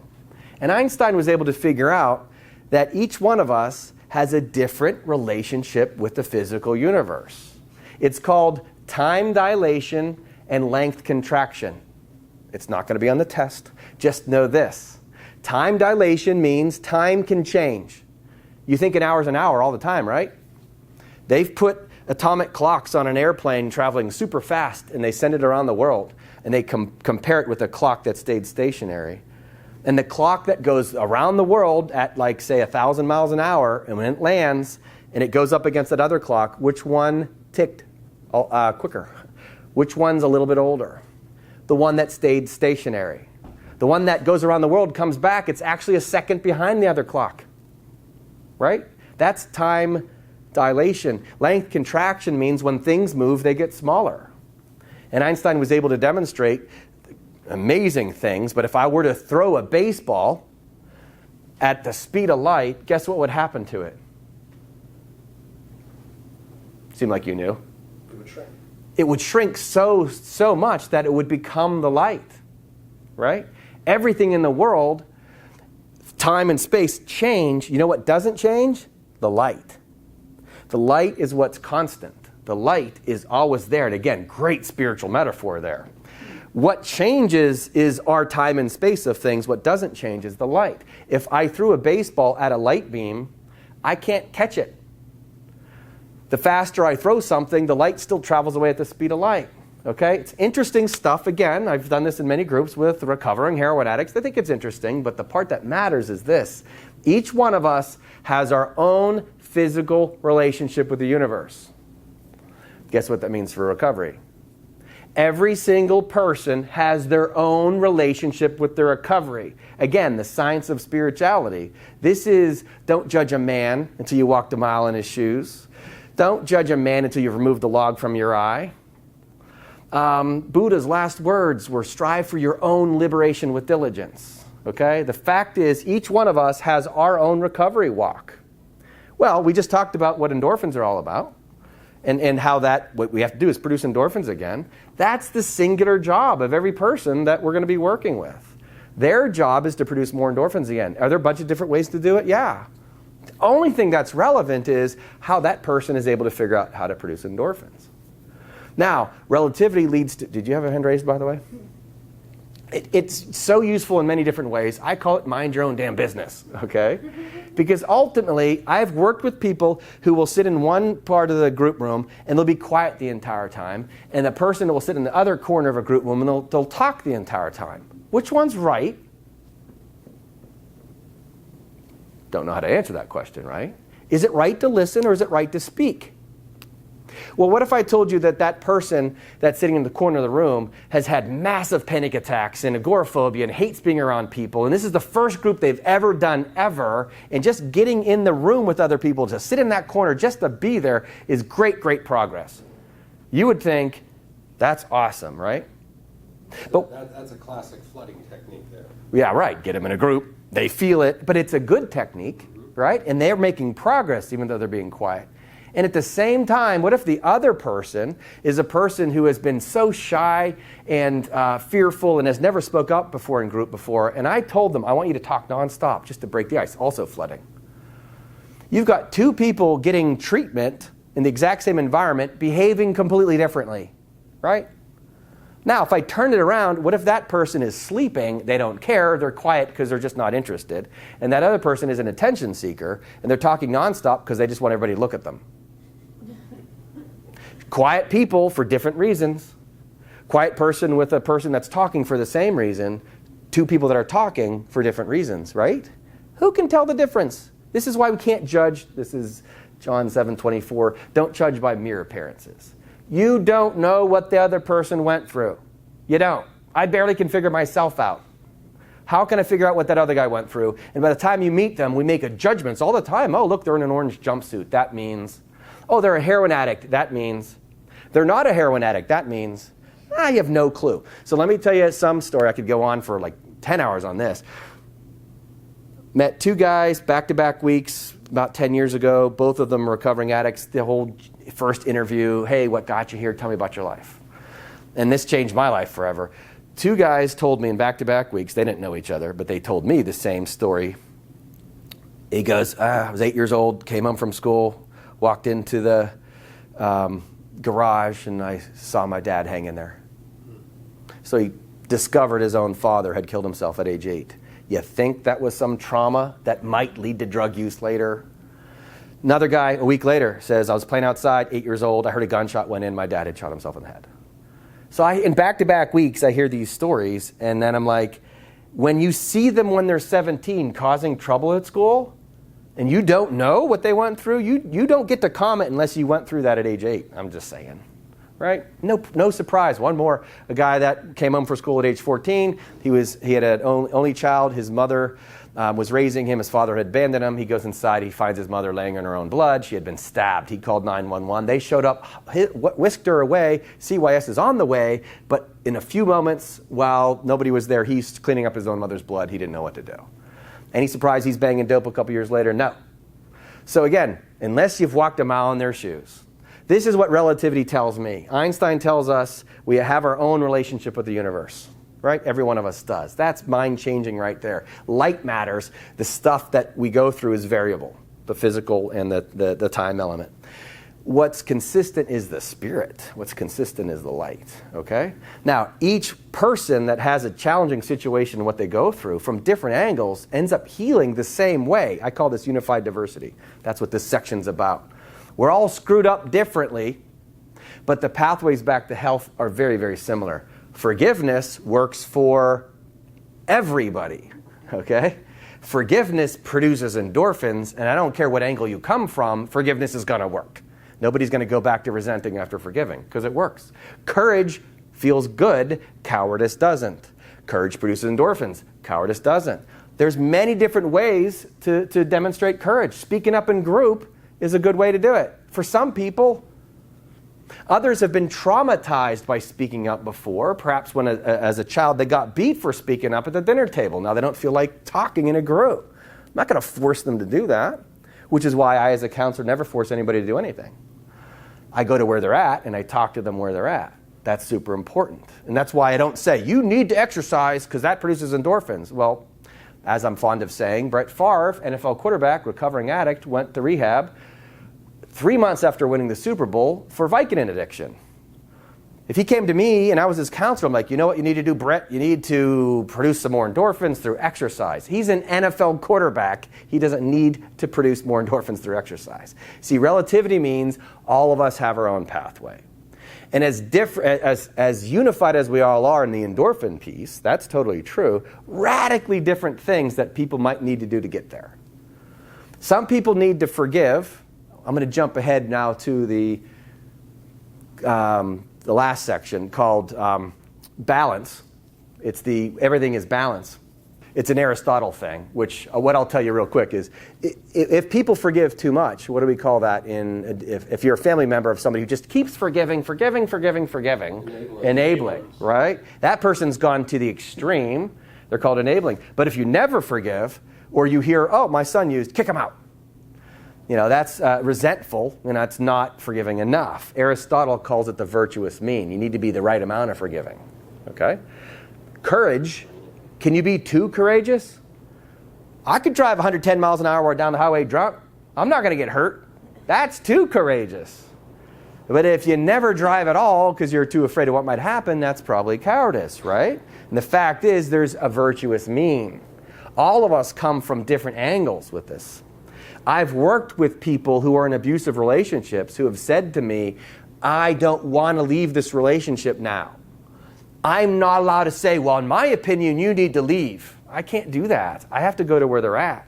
And I have to find out what can we explore, what else can we do, right? Some people have stayed in an abusive relationship. I know what the MO normally is, get them out of there. Well, that is for most people, but not everybody, for a bunch of different reasons. And the stories go on with that. So, relativity is mind your own business. Everybody comes at this from a different angle. You cannot assume what is accurate for one person will be accurate for somebody else. This is why I personally say Vivitrol works for some people, Suboxone works for some people, methadone works for some people, abstinence works for some people, AA works for some people, NA works for some people. I could go on, right? When we work with people who want to do Vivitrol, we know that it'll work. That's key. Do we want to recruit more people to understand the methodology? Yes, we want to do that. That makes sense. If they say no, I don't judge them. And if they change their mind mid-treatment, I don't need to convince them of anything either. That's key. That's relativity. Again, I call it mind your own business. Now, this next one is fun. E equals MC squared. We've all heard of that too, right? What does that mean? Now, again, this needs to be taught in first grade. I'm going to show you how it can be taught in first grade right now. E equals MC squared is pretty much the only equation people know, right? We've all heard of it, but don't really know what it means. We know what the E is, right? You do know what the E is? What's the E stand for? Energy. All right. Energy equals what? Mass. Now, what's mass? Stuff. Okay? It's stuff. That's the best way to think of it. And this is C squared. It represents light, the speed of light. Basically, light is visible energy. Okay, so it's basically stuff on this side of the equation and non-stuff is on this side of the equation. Energy equals mass. Equals, not even similar. Einstein said different manifestations of the same thing. Now, this is a fundamentally important piece to explain to clients over time. Because when they understand that the world they're living in is energy-based, now they're going to have an angle, one that makes them, gets more clubs in their golf bag, okay, gives them more skills that they can work on that we're going to go through. But it also helps open the door to why this is a spiritual world. It helps people see that what we think of as flesh, the mass of things, is actually energy. Now, I'm going to teach it this way, real simple. What did I just draw? Snowman. Okay. Is that one thing? Snowman? One thing, right? What is it made up of? A little less specific. 3 big snowballs. Okay? Now, what are the snowballs made up of? What is snow? Water. What kind of water? Frozen water. What is another name for water if you use chemicals or use chemistry? H2O. So this snowman is really a frozen H2O man. Isn't that true? Okay? We don't think of it that way, but that's what it is. What is H? What's O? Hydrogen. So it's actually HO and H, hydrogen, oxygen, and hydrogen, 2 hydrogens and 1 oxygen. So it's not really a snowman, it's an H2O man, but it's not really that. It's actually a hydrogen-oxygen man. That's largely true, isn't it? But we're not done yet. That's just atoms. If I break down atoms, I get to the level of quantum particles. You know what quantum particles are? What? Yeah. Most people have heard of quanta. A lot of things are quantum these days. I guarantee you in the next 100 years, quantum is going to be everything. That's where we're headed. That's where science is headed. But quantum particles are things like bosons and gluons and nuons and a bunch of stuff I don't even really know. They're smaller parts of atoms. We know what atoms look like, sorta. There's a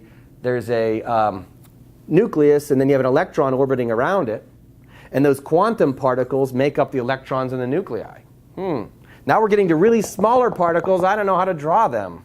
Okay? They're just smaller. And so I have a snowman that's really an H2O man that's actually a hydrogen-oxygen man, which is really an electron man, which is really a quantum man. This is true. Everything in the world is made up of this stuff. If we get even smaller, we get to a point where no longer can we measure stuff. This is the mind-numbing part of E = mc squared. Scientists have found a place or a spot. It's really called, I think it's Planck length, Max Planck. They were able to find a spot in which size doesn't matter.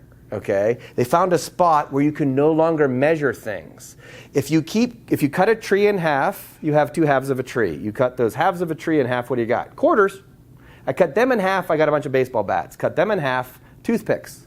Cut them in half, sawdust. How long can I do this? Eternity. That's what you'd think. You'd think you'd have smaller pieces of sawdust, right? No. Eventually you get to a spot where that sawdust poofs into energy. The exact same thing that would happen to the snowman, it poofs into energy. The exact same thing that would happen to your body and everything in the physical world, and that's where the E shows up. Okay? Everything in the world is made up of energy through which, beyond Planck length, quantum particles show up. Then we've got atomic particles, and we clump those particles together in what we call molecules. And if you clump those molecules together enough, we can make a snowman. It's Tinker Toys. See how that works? You piece a bunch of Tinker Toys. If I gave you Tinker Toys, you could build a boat with it. You could build a house with it. You could build a man with it. Tinker Toys, right? Give a kid Tinker Toys, you could build whatever. I'd rather use Legos. Okay, that would work too. Legos works. And by the way, what I mean by teach first graders, and we could do this in some cool videos, I could give you a block, 100 Legos, and we'll see what you make out of it. And then we could tear it down and build something else again. The same constituent parts make up a different thing. Well, here's the science of oneness, or heaven, or your soul, or whatever. We all start out as this energy, and then in the beginning God said, let there be light. Well, guess what? It all starts with the energy of things, and the light then shows up, and now we've got this physical world that gets created out of energy. And Einstein says all of it that we think of as stuff is actually energy. Why does this matter? Again, game changer when you're working with somebody who is an opioid addict. When they think of heroin, for example, or a drug, all that is energy that is changing their consciousness. It's getting inside their brain, and it's affecting the way they see the world, which is why they like it, because the way they were seeing the world didn't feel so good, and their bodies were affected as a result. All drugs do is artificially help us see the world differently. All meds do with mental health is to make us help us see the world differently. Well, what if we just worked on seeing the world differently without the use of the drug? There's the solution again, too. It's why spirituality is the end game for all of this. You help someone see you aren't even a physical being, you're an energy being. Your body's about 27 trillion atoms. You think of your body as one piece, right? Even as I'm talking, you've got about 1,000 atoms flying off you right now. Right? You just lost about 1,000 atoms of weight. Then when you eat, you're adding atoms, whatever, that's what that is.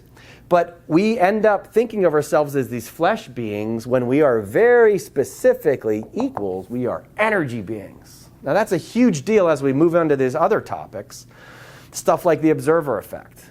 Again, 100 years ago, Einstein developed, and friends again. When I say Einstein, I'm thinking of all the really smart guys. Yeah, I'll just say that. Einstein et al. Came up with this observer effect in which they learned some amazing things. Einstein was actually studying the nature of light. So he figured this stuff out, and he was studying what the light's actually doing. And I think his first Nobel Prize for physics was because he understood that light travels as particles and as waves and particles at the same time. There's a wave, and these are particles. That's why he won a Nobel Prize for physics. It's what's really the thing that got him really famous. What else is a wave and a particle at the same time? The ocean, right? Is the ocean one thing or is it many things? It's one big thing, but it's comprised of a bunch of little things. If you put those little things together, you got one big thing. So which is it? One thing or many things? That is the thousands of years old concept of the yin-yang. Are we one thing or are we many things? Now, most of us think of ourselves as these particles, because you're this one separate thing, right? There's one, there's one, there's one, there's one, there's one. You know who Rumi is? Spiritual poet. He says, you're not a drop in the ocean. You're the ocean in a drop. Again, high-level spiritual stuff. We think of ourselves as separate beings, but we really come together in this wave form. While we're different parts of the wave, we're still connected on the wave, just like that drop of the ocean is like that drop of the ocean. Very similar and yet different. Again, I call this unified diversity. In Einstein's observer effect, what he found is the science of probability. This itself is a 10-hour group, but we'll keep it to 5 minutes. The science of probability says this. There's a given probability that anything will happen at any given time in this world. And each of these particles represents a certain probability. I like to think of it as what you're going to eat for dinner. Okay? Do any of you love broccoli? What's the probability you're going to have for dinner tonight? Not likely. Okay, but you like it. I love broccoli. 17%? Okay. I'm gonna pick a vegetable. All right. Pick a vegetable. Pick a vegetable. Well, I'm going to focus on broccoli. So it's a possibility. Does anybody hate broccoli? Or not likely to eat it at all? Help me out. Say yeah. I hate it. You hate it. Okay. You're 1%, even less than that likely. Okay?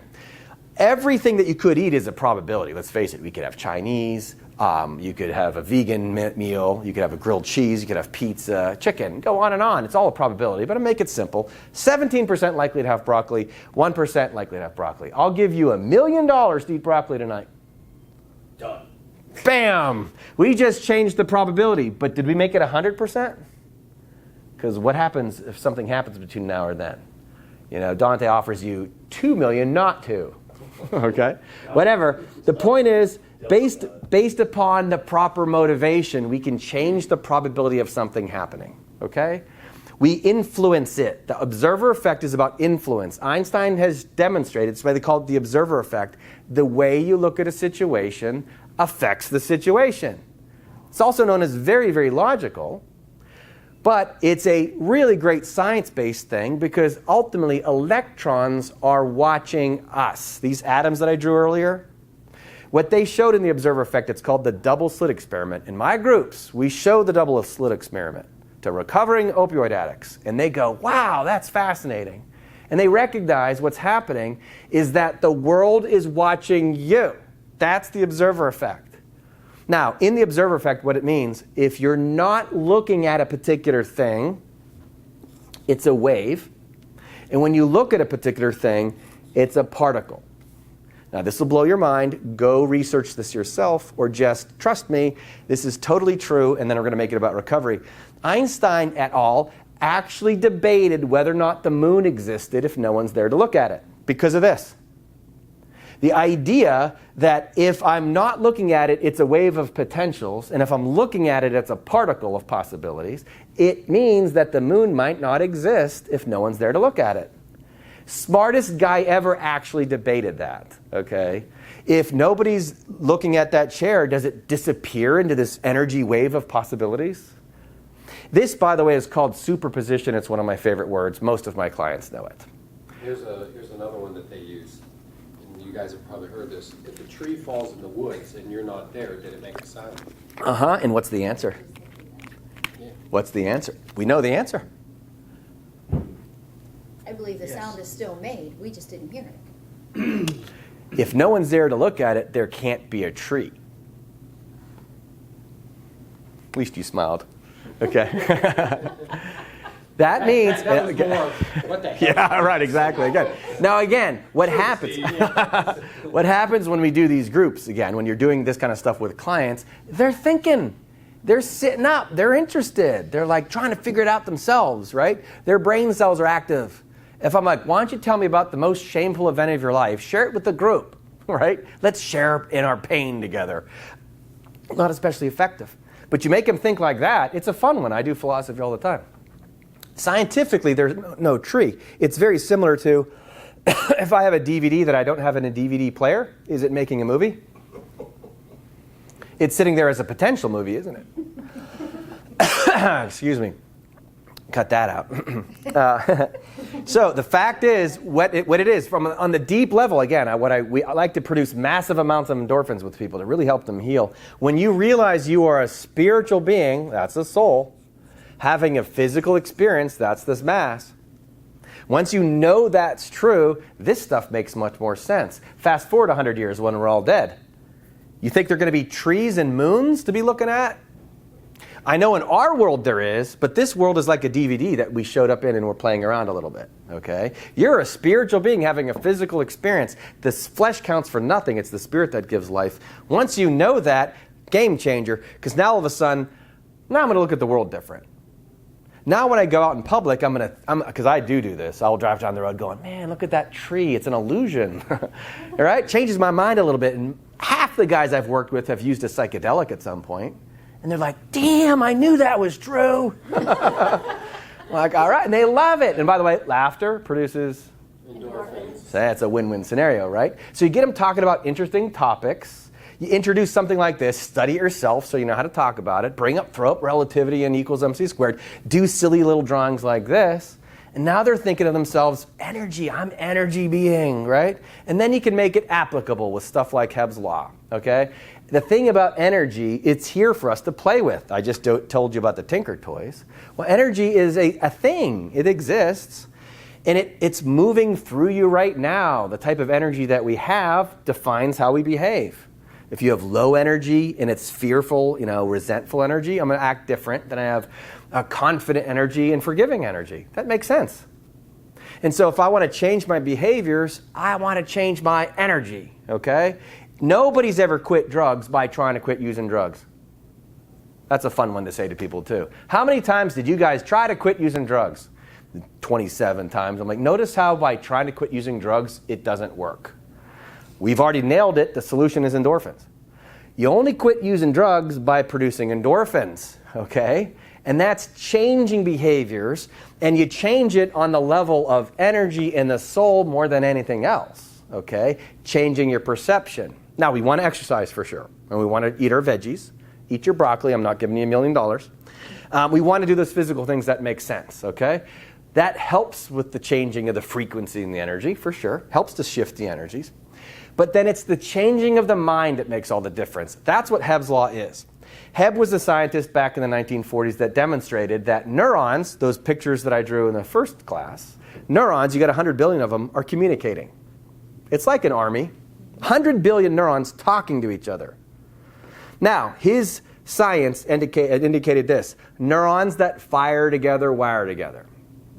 One of my favorite little tricks that I share with them all the time is I make them say it. Neurons that fire together, wire together. You say it. Neurons that fire together, wire together. Say it again.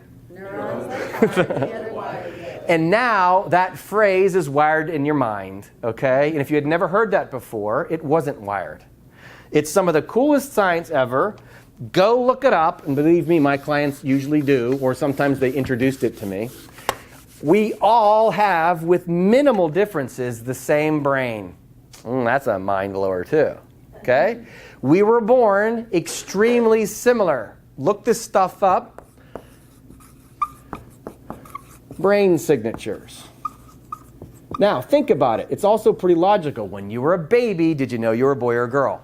Did you care if you were naked or not, other than whether or not you were warm? Okay? All babies have that in common. They don't care what I'm a little flabby. Okay, they don't care about that. They don't care if they're bald. They don't care what their skin color is. They don't care about religion. They don't care about politics, thank God. They don't care about their favorite football team. None of that's happened to them yet. Babies are born with the same brains. Again, there are minor differences. But this is where the Hebb's Law comes into play. There's brain signatures that scientists at Carnegie Mellon University have figured out. Certain brain signatures and certain brain patterns that are in the same spot in everyone's brain. Now, I don't have time to draw 100 billion. So there's about 100. This is how it works. Neurons that fire together, Ah, see? Just like learning a language. When you were a baby, what language did you speak? English. When you were 0? Okay. Why did you learn English? You were taught it. What if you've been taught French? No, we wouldn't have. Okay. Was French available to you? What could have you learned it if somebody taught it, though? Check it out. French is in your brain right now. If we had just spent an hour and a half working on French, you'd have some of those words down pat. Anybody speak French? Okay, that's good enough. That's a phrase in someone's mind, and if you learn it, guess what? Those neurons that fire together now, they're wired. It's like developing a muscle, and that's how we learn language. It's how we learn math. It's how we learn behaviors. It's how we learn addiction, and it's how we learn recovery. And the best thing I can do is draw a silly little drawing. When I fire neurons, they wire together, and they become like pathways in our head. It is exactly what it is. And so they have found in these brain signatures, and again, this is another 10-hour group, but we'll go for 5 minutes.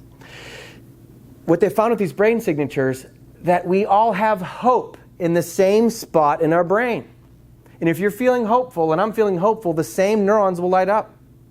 If you're feeling love, there's a spot in your brain that's a love pattern. Hypocrisy is something they found. They found a hammer inside your brain. They found igloo inside your brain. They know if you've been in my living room by scanning your brain, because my living room is a chemical or is a neurological pattern inside your brain. Okay? It's how we know each other. Jennifer Aniston. Any of you think of her yet today? Go look this one up. It's called the Jennifer Aniston neuron. Okay? 10 years ago they studied, and back then she was slightly more popular. Don't play that one on the internet. Jennifer Aniston, you guys all know who she is, right? So as soon as I mentioned her, a neuron in your head lit up for Jennifer Aniston, the same neuron that I've got.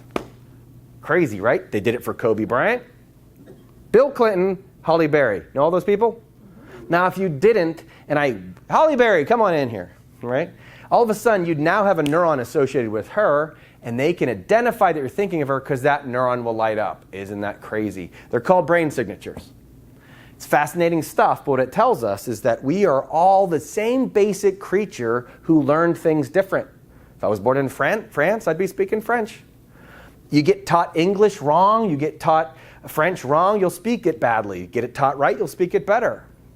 Some people get taught that the Steelers are their favorite football team, and others get ignorantly taught that it's the Cleveland Browns.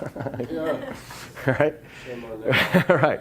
So we all get taught different things based upon the culture in which we live in. Now, do endorphins work for every one of these people that I'm talking about? Yes. Unified diversity. We have brain patterns that turn out to be signatures that they can scan and they can tell if you're hopeful. Now, if you're not hopeful, this pattern doesn't show up. Well, if I want to develop this muscle, what do I have to do? Lift weights, right? If you wanted to learn French, what would you have to do? If you want to produce endorphins, what do you have to do? Got to work it.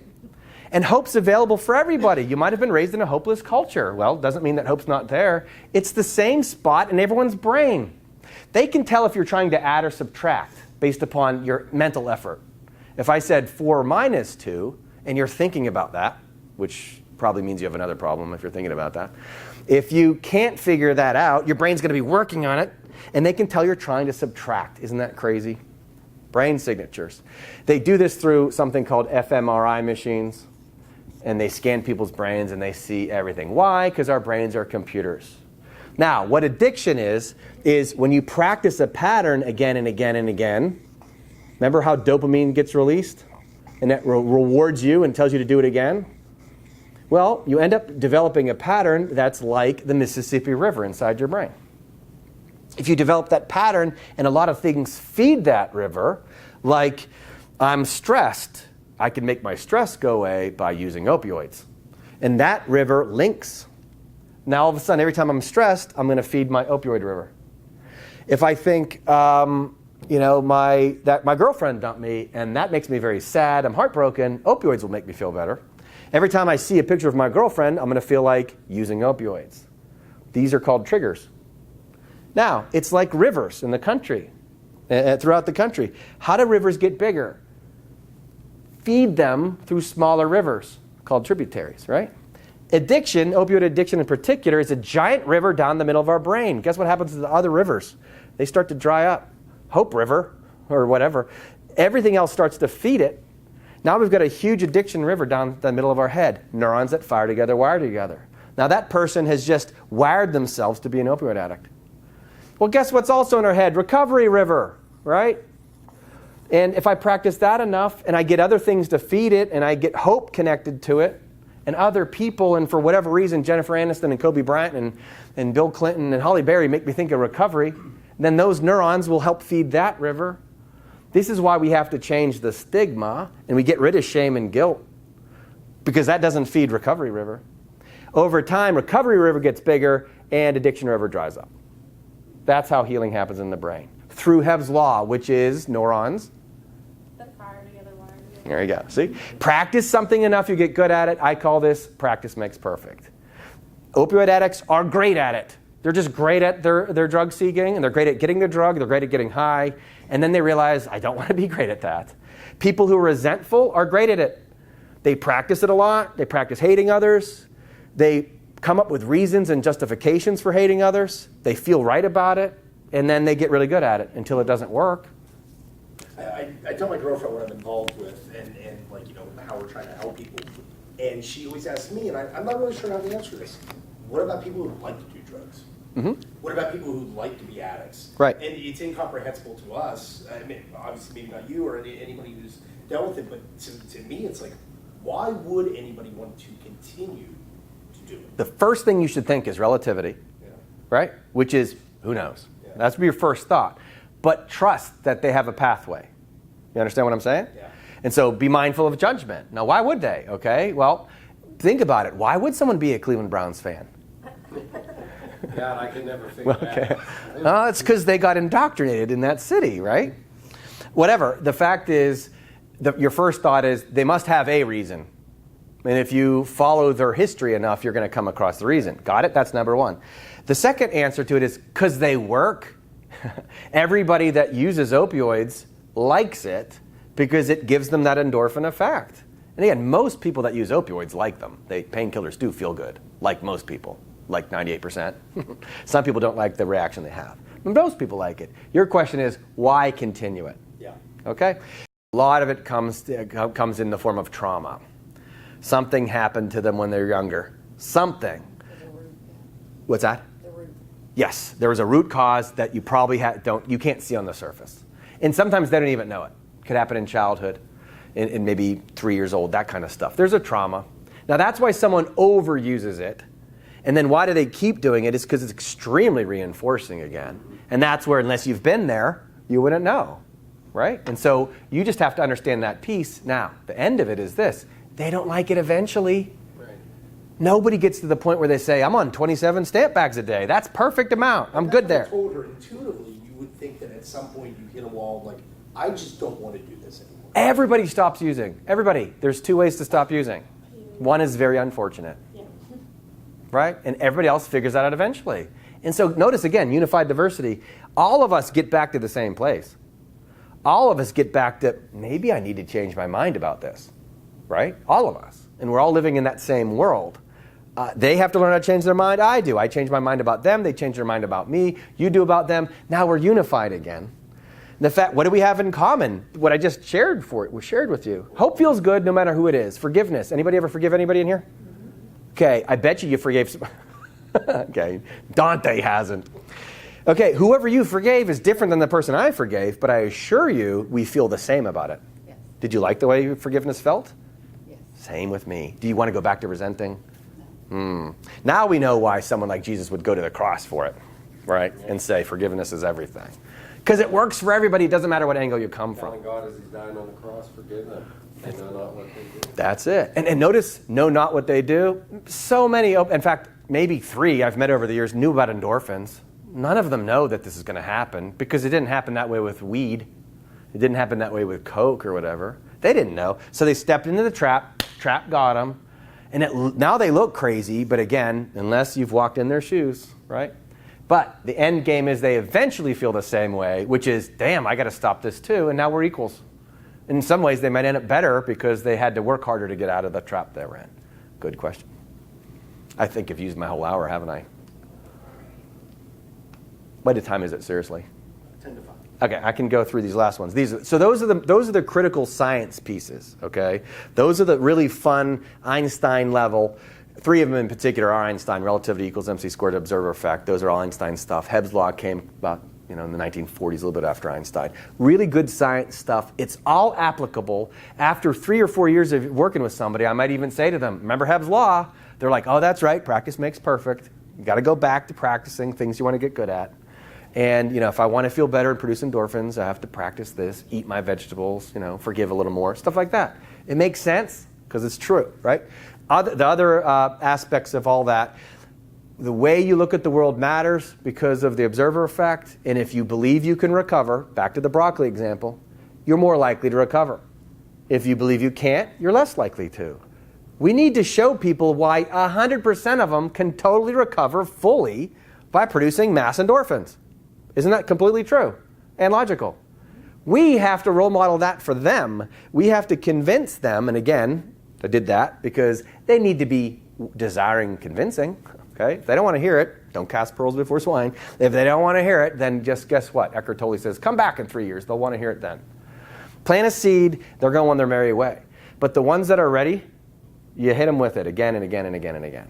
That's what that stuff's about. Okay, volcano, I'll do this one nice and quick. Oh, I just ruined it. I usually like to draw it.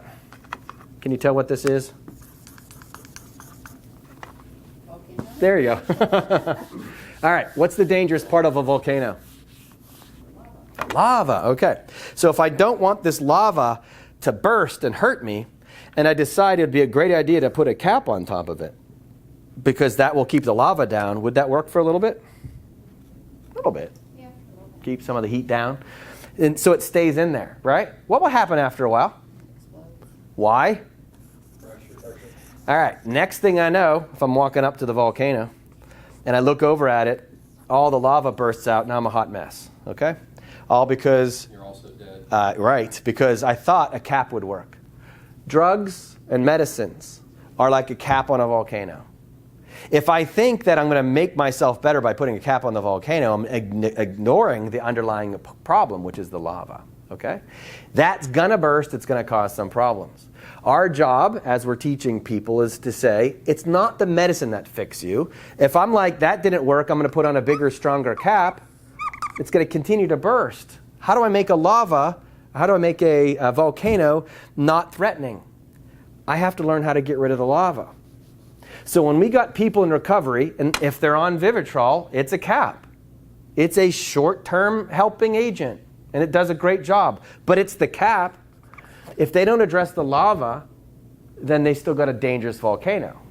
Our job when we're counseling people is to get them to address the lava. That begs the question, what's the lava for the people that we're working with? Now, I have done this thousands of times with people who are in addiction, and they all agree every time. I've only had one person disagree, and I agreed with them. I'll do that at the end. What are the 5 reasons why people use drugs? Escape. Escaping what? Trauma. What feelings are associated with trauma? Hurt. What kind of hurt? Regret. Ah! Oh, that's a good one. Depression. Agreed? Now, there's going to be variations of this. Grief, for example, is significant depression. Regret, a little bit depression-y. Okay? What other types of feelings, traumas, are we trying to escape by using drugs? Rejection. That feels like depression. What else? Anxiety. There you go. Which is stress in all its forms. Peer pressure even, but fears in general. Anxiety. I got 3 more. It's 5 reasons. Physical trauma? That would be in the form of pain? Yeah. Absolutely. That's what opioids are for, physical pain. It's not because your girlfriend dumped you. It's not because you're stressed about your work, okay? It's for physical pain. And yet, that's the lava. That's what gets us going in addiction. 2 more.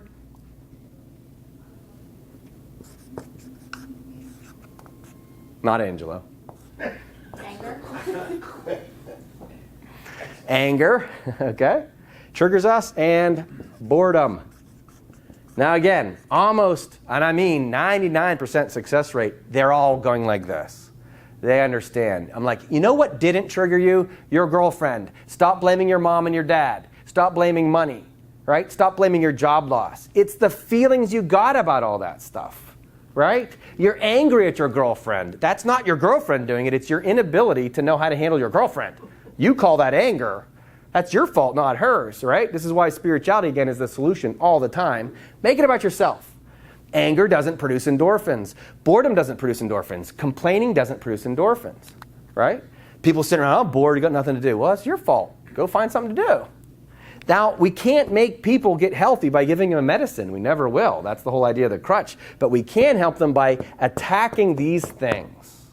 Now, there's ways to attack these things that eliminates the lava, and that's our job as counselors, is that while we're working with them in a stable way, we promote the production of the endorphins, which makes this stuff fade away, right? Laughter is a great example. When they call it the best medicine, can you be stressed and laughing at the same time? Actually, you cannot. Yes. Well, you can feel it, but the moment you're actually laughing, what happens to the stress? It starts to minimize. And if you keep doing that, then that's what makes it go away. The brain isn't capable. Remember, neurons that?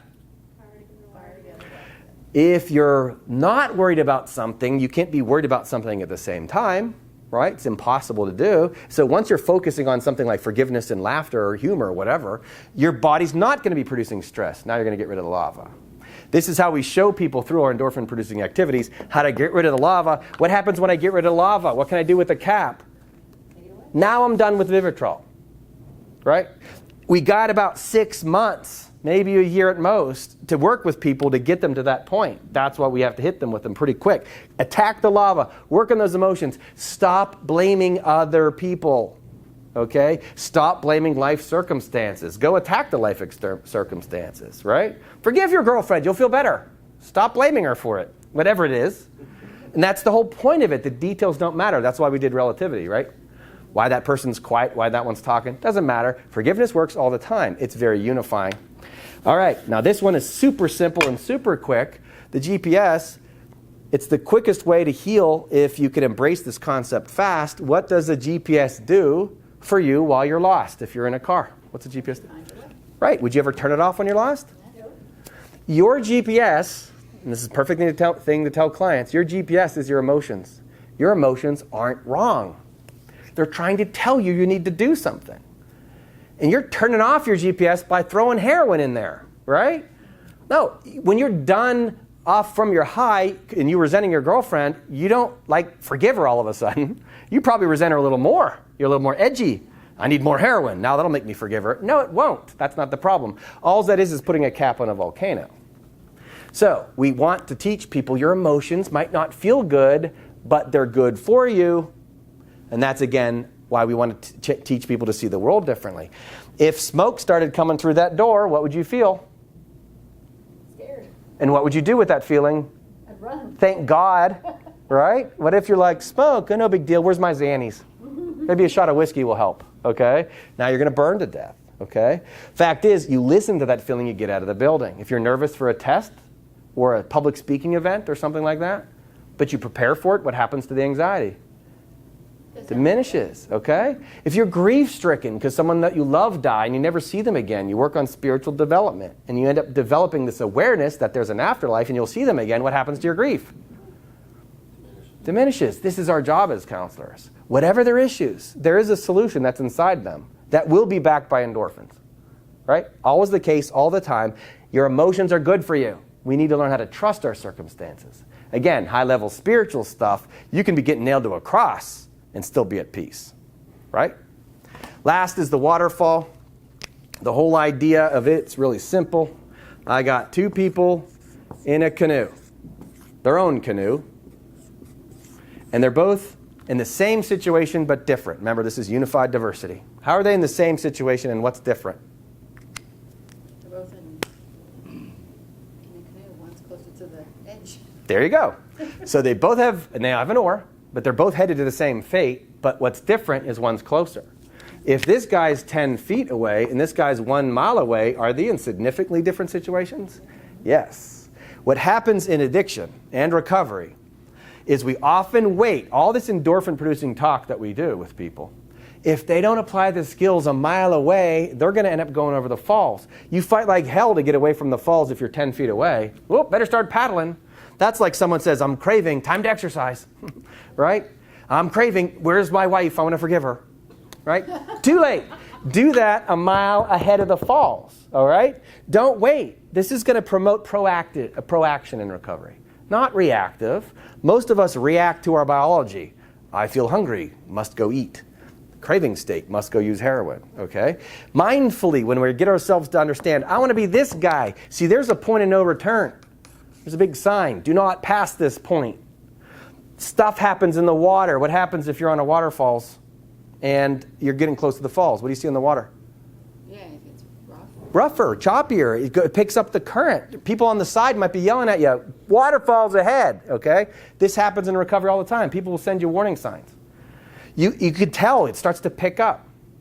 But if you paddle, this is why when we teach people all the endorphin producing skills, exercise the day before, do deep breathing the day before, forgive your girlfriend and wife the day before, okay? You're never going to go over the falls. See, this is relapse.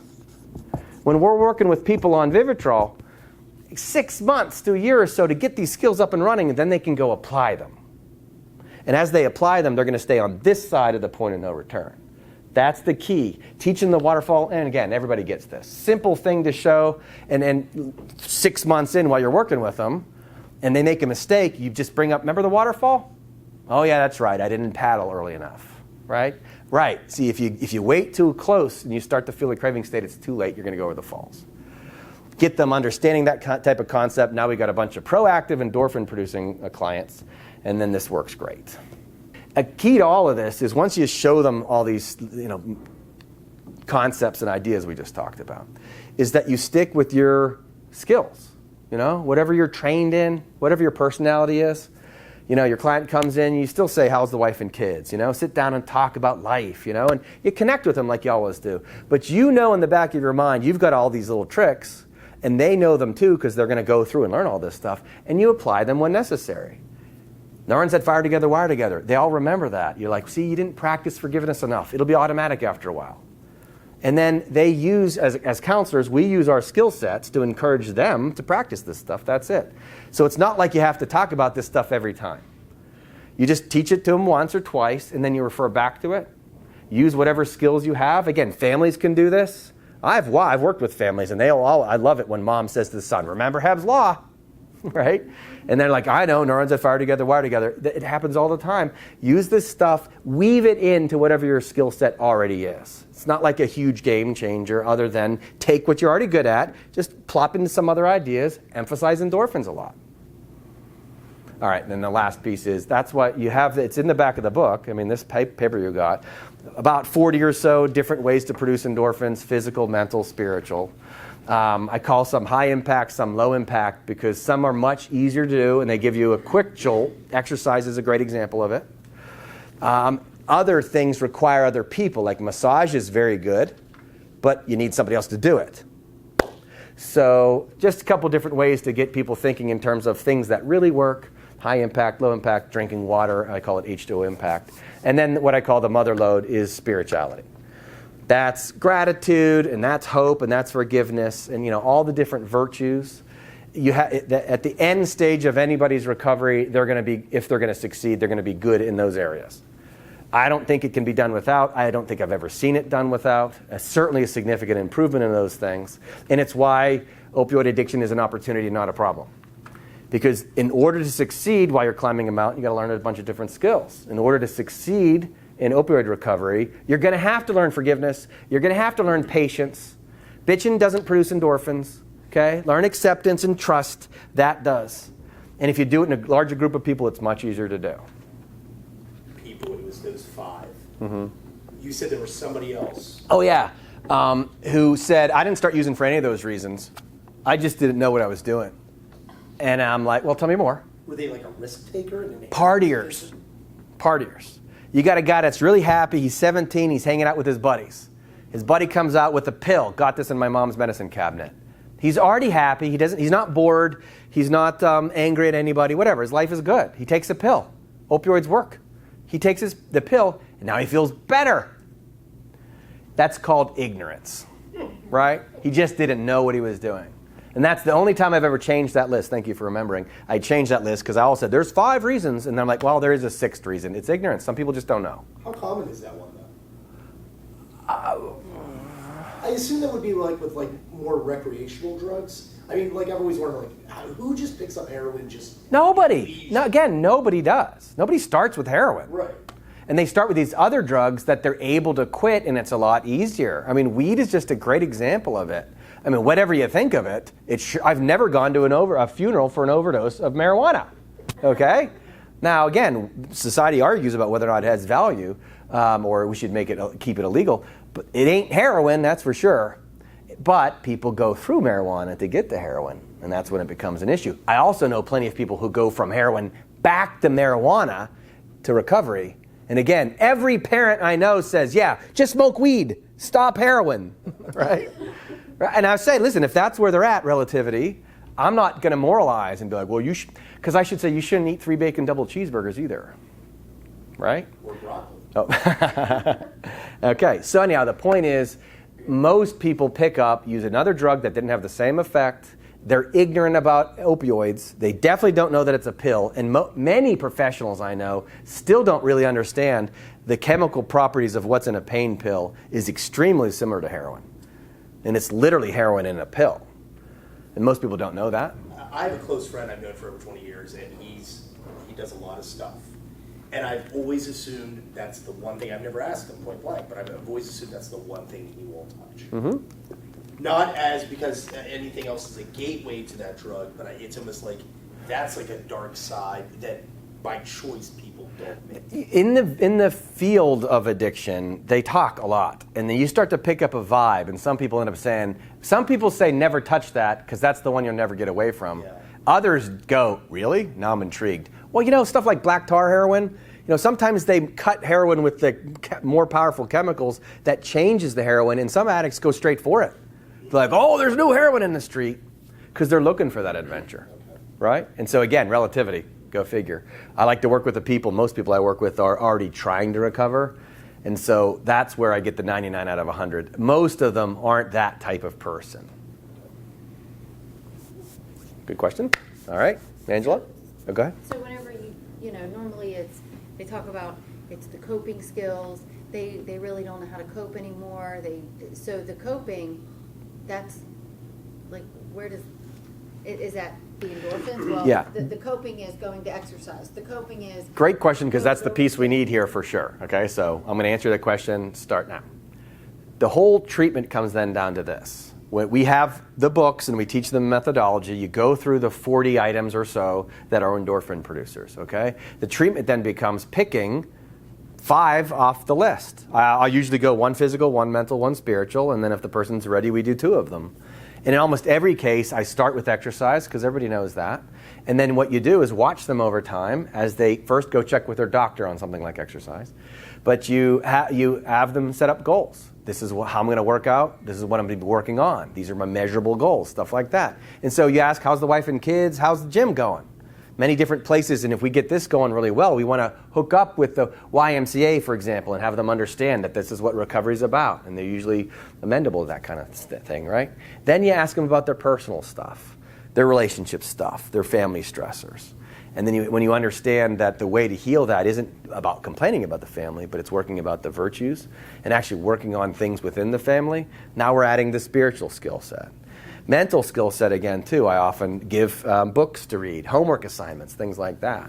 And so, like, one of my favorites is a book called The 4 Agreements. Anybody read that? It's a short little book, but I give that to most of my clients. Go read The 4 Agreements. It'll improve all your relationships.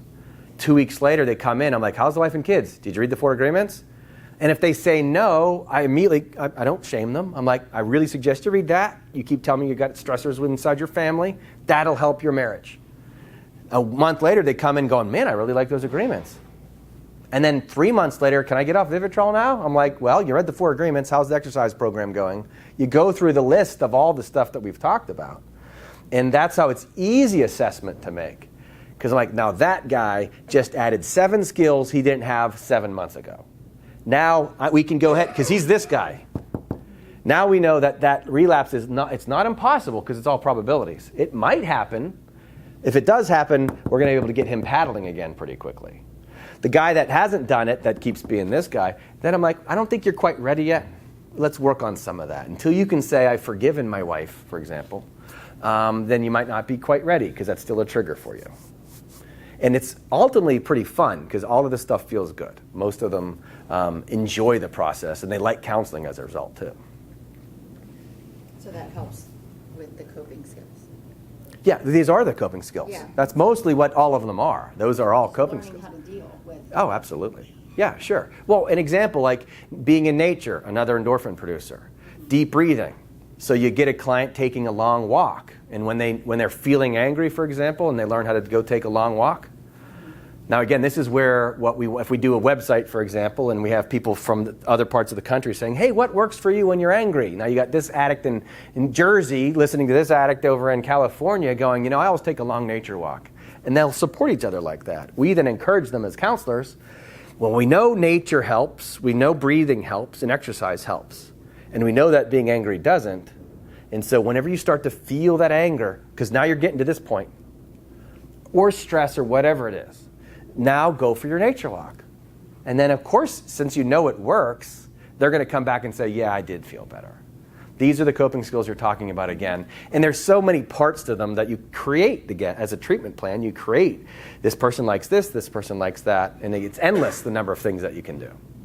Laughter, again, I often give sitcoms as an assignment, or Will Ferrell movies, stuff like that. Even if you don't feel like laughing, it feels better to just fake laugh than not laugh at all.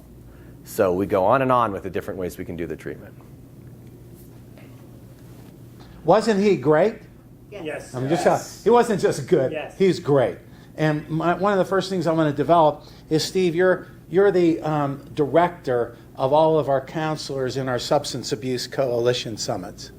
And we pride ourselves on being neutral. We pride ourselves on being not-for-profit. We pride ourselves on grabbing the nearest best idea that comes along. And all we're trying to do now is give the best. And we really appreciate Steve being part of our group. Couple questions. I have always believed, and the reason why we like total abstinence, we call the person who is in the group, the patient, defendant, whatever, we call him the key ally. Out of all these institutions, out of all these credentials, these doctor degrees, counselors, psychiatrists, do you agree he's the key? Oh, yeah, sure. He or she. Yeah. And the reason why we're so excited to have Steve is because he is focusing on the key ally. The key ally in World War II was the United States. The entire world was about to be conquered by Nazi Germany, and the difference was the United States got in the game. And when the United States did, it was over. And it seems to me, and I'm not a doctor or a counselor, but until we started empowering this person, we were probably struggling with a 30% success rate. Mm-hmm. And what you have just shared with these people is ways to empower this person to be part of the team. And when you think about it, we talk about how dramatic the bridge is and how dramatic Vivitrol is. They're just very minor tools to help us empower this person. And so it seems to me, and I'm asking if it seems to you, that any type of a narcotic treatment strategy, medicinal strategy, is not as empowering as a total abstinence strategy. As long as we're hitting the endorphins, that's the solution, right? And as we just described, the best way to do it is to empower them, like you said, and then they are the key ally. Because my experience is the people that get this are them. They get it first. We're the ones that want to make sure that we're doing it, but then we got to get communities and families and all of that. But when they get it and they feel empowered, absolutely, this then becomes a nothing. It ultimately then becomes the Vivitrol on the bridge too. They don't And need that it anymore. eventually will vanish Exactly too. right. Exactly right. So, and that takes us full circle to what I call our greatest demographic ever. That when we started working with Steve, we started realizing that, 8.5% of the United States population over age 12, a 2013 statistic, is supposed to have an alcohol or substance problem. They say it's more like 40 million instead of 25 million. So most people aren't alcoholics or addicts. Mm-hmm. So when we started looking at why they weren't alcoholics or addicts, as you just so artfully and displayed to these counselors, we just need to teach these people who are how to do what most people do anyway. Mm-hmm. They experience it and they don't know that they're experiencing it. Right. And so we know that the most effective treatment strategy there is, the cheapest treatment strategy there is prevention, to prevent the person from being in substance abuse. Those 5 reasons, 6 when you call the guy that just by accident decided to have more fun than he normally has. I sometimes call that boredom. It's also called a high school student at their first alcohol Christmas party with their boyfriend who's matching them drink. That has happened to every one of us who even had some greats in life. We're going to try to make it even more fun. But when you go to those 5 reasons there, basically, we're basically trying to keep them from going there by preventing that. And by preventing that, we now have, because of you, made a science of actually producing endogenous morphine. Question. I was once upon a time a student in elementary school. I was once upon a time a very bad student in elementary school and in high school. I only got in college and went to college to play football because I did that very well. I was in a championship football team, and then all at once, somewhere along the line, I got it, and I wanted to do it. But when I left there and wanted to make another career move to where I'm at now as an attorney, I was faced with this idea of getting a PhD in education or getting a Juris Doctorate in law. It was like that. It was so easy for me to make that choice. To this day, I think I would still be Angelo Papa, someday a PhD, because you pick your curriculum. You do your curriculum. When I went to law school, they told me I had to go for 4 years at night, and I had to go 4 days a week, and I had to pass X number of classes, and I would be an attorney. This is significantly different, and this is what you have added. He has added an objective timeline roadmap to producing endorphins. Somebody sat down and actually figured out how many classes you'd need to be a Juris Doctorate, rather than write a paper that sounds good and I'll make you a PhD. I'm a Juris Doctorate because somebody told me, get your back end in that chair this many years and you'll be a Juris Doctorate.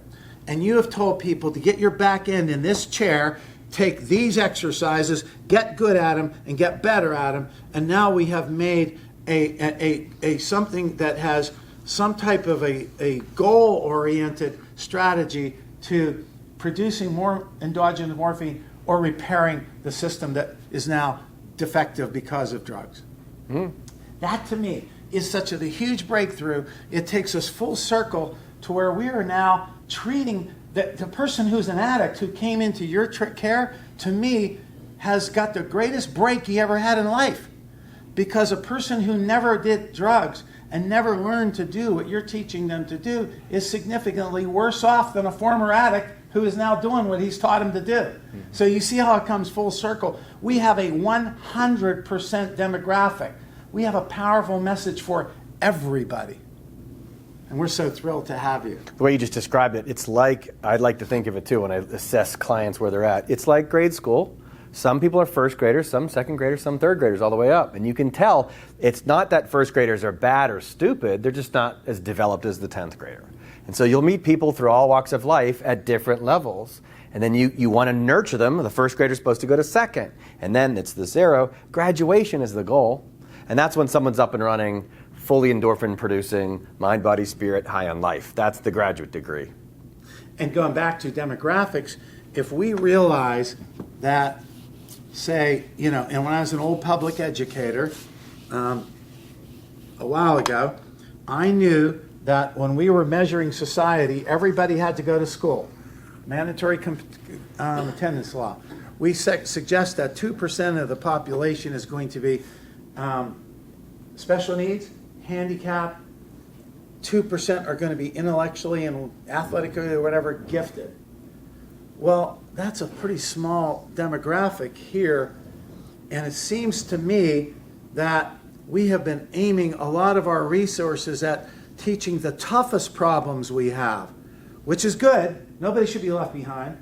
But by the same token, in that passion to leave no one behind, we have neglected most of them, and especially these people, the 12th graders, right? The 12th graders and the 11th graders are all left behind because we have focused. Every time we're in a group, every time we're talking about somebody, the first thing you ask is, well, what happens when they do this? You know they're going to relapse. You know they're going to... No, you're analyzing it from here. When we start teaching and empowering the key ally, then two things are going to happen. Number one, these people are going to succeed. Number two, these people are going to succeed. And significant numbers of these are going to see how they succeeded and want to succeed too. Okay? So hopefully we aim all of our instruction at everybody. We just want them to be challenged to get in the right, demographic. You got it. That's what we're calling unifying, because the diversity, everybody's different somehow, but the unifying aspect is getting everybody over there. We call that recovered. I call it cure. And all along the way, we have put a firewall around the person. And the first thing we tell people, if you qualify, if you're going to man up or woman up, and you're going to be with us, this is by our invitation, not yours. This is a difference customer transaction. You can join the A team, but you're going to have to do what we say when you do it, and you're going to have to stay committed to it. Now, we have a lot to offer too, because we're going to say with that bridge that we're going to take away in minutes 85% of the pain of withdrawal.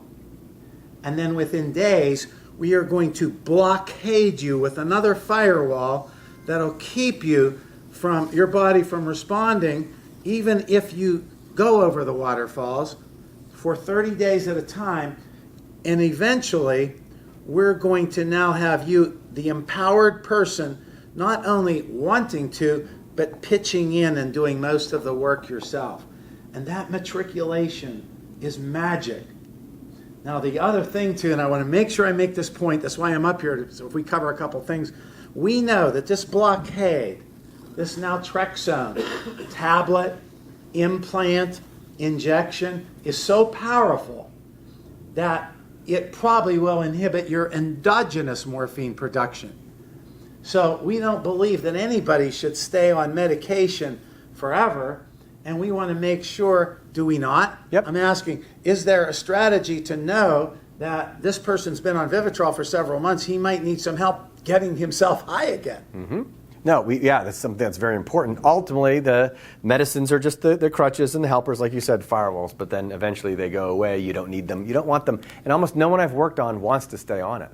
They all want to learn how to get off. So this isn't Vietnam. This isn't the Persian Gulf. There's an exit strategy here. And there's an exit strategy where we shake the person's hand and say, well done, go get it, Tiger. Mm-hmm. Next. Mm-hmm. I mean, that's what it's about. Mm-hmm. Well done, next.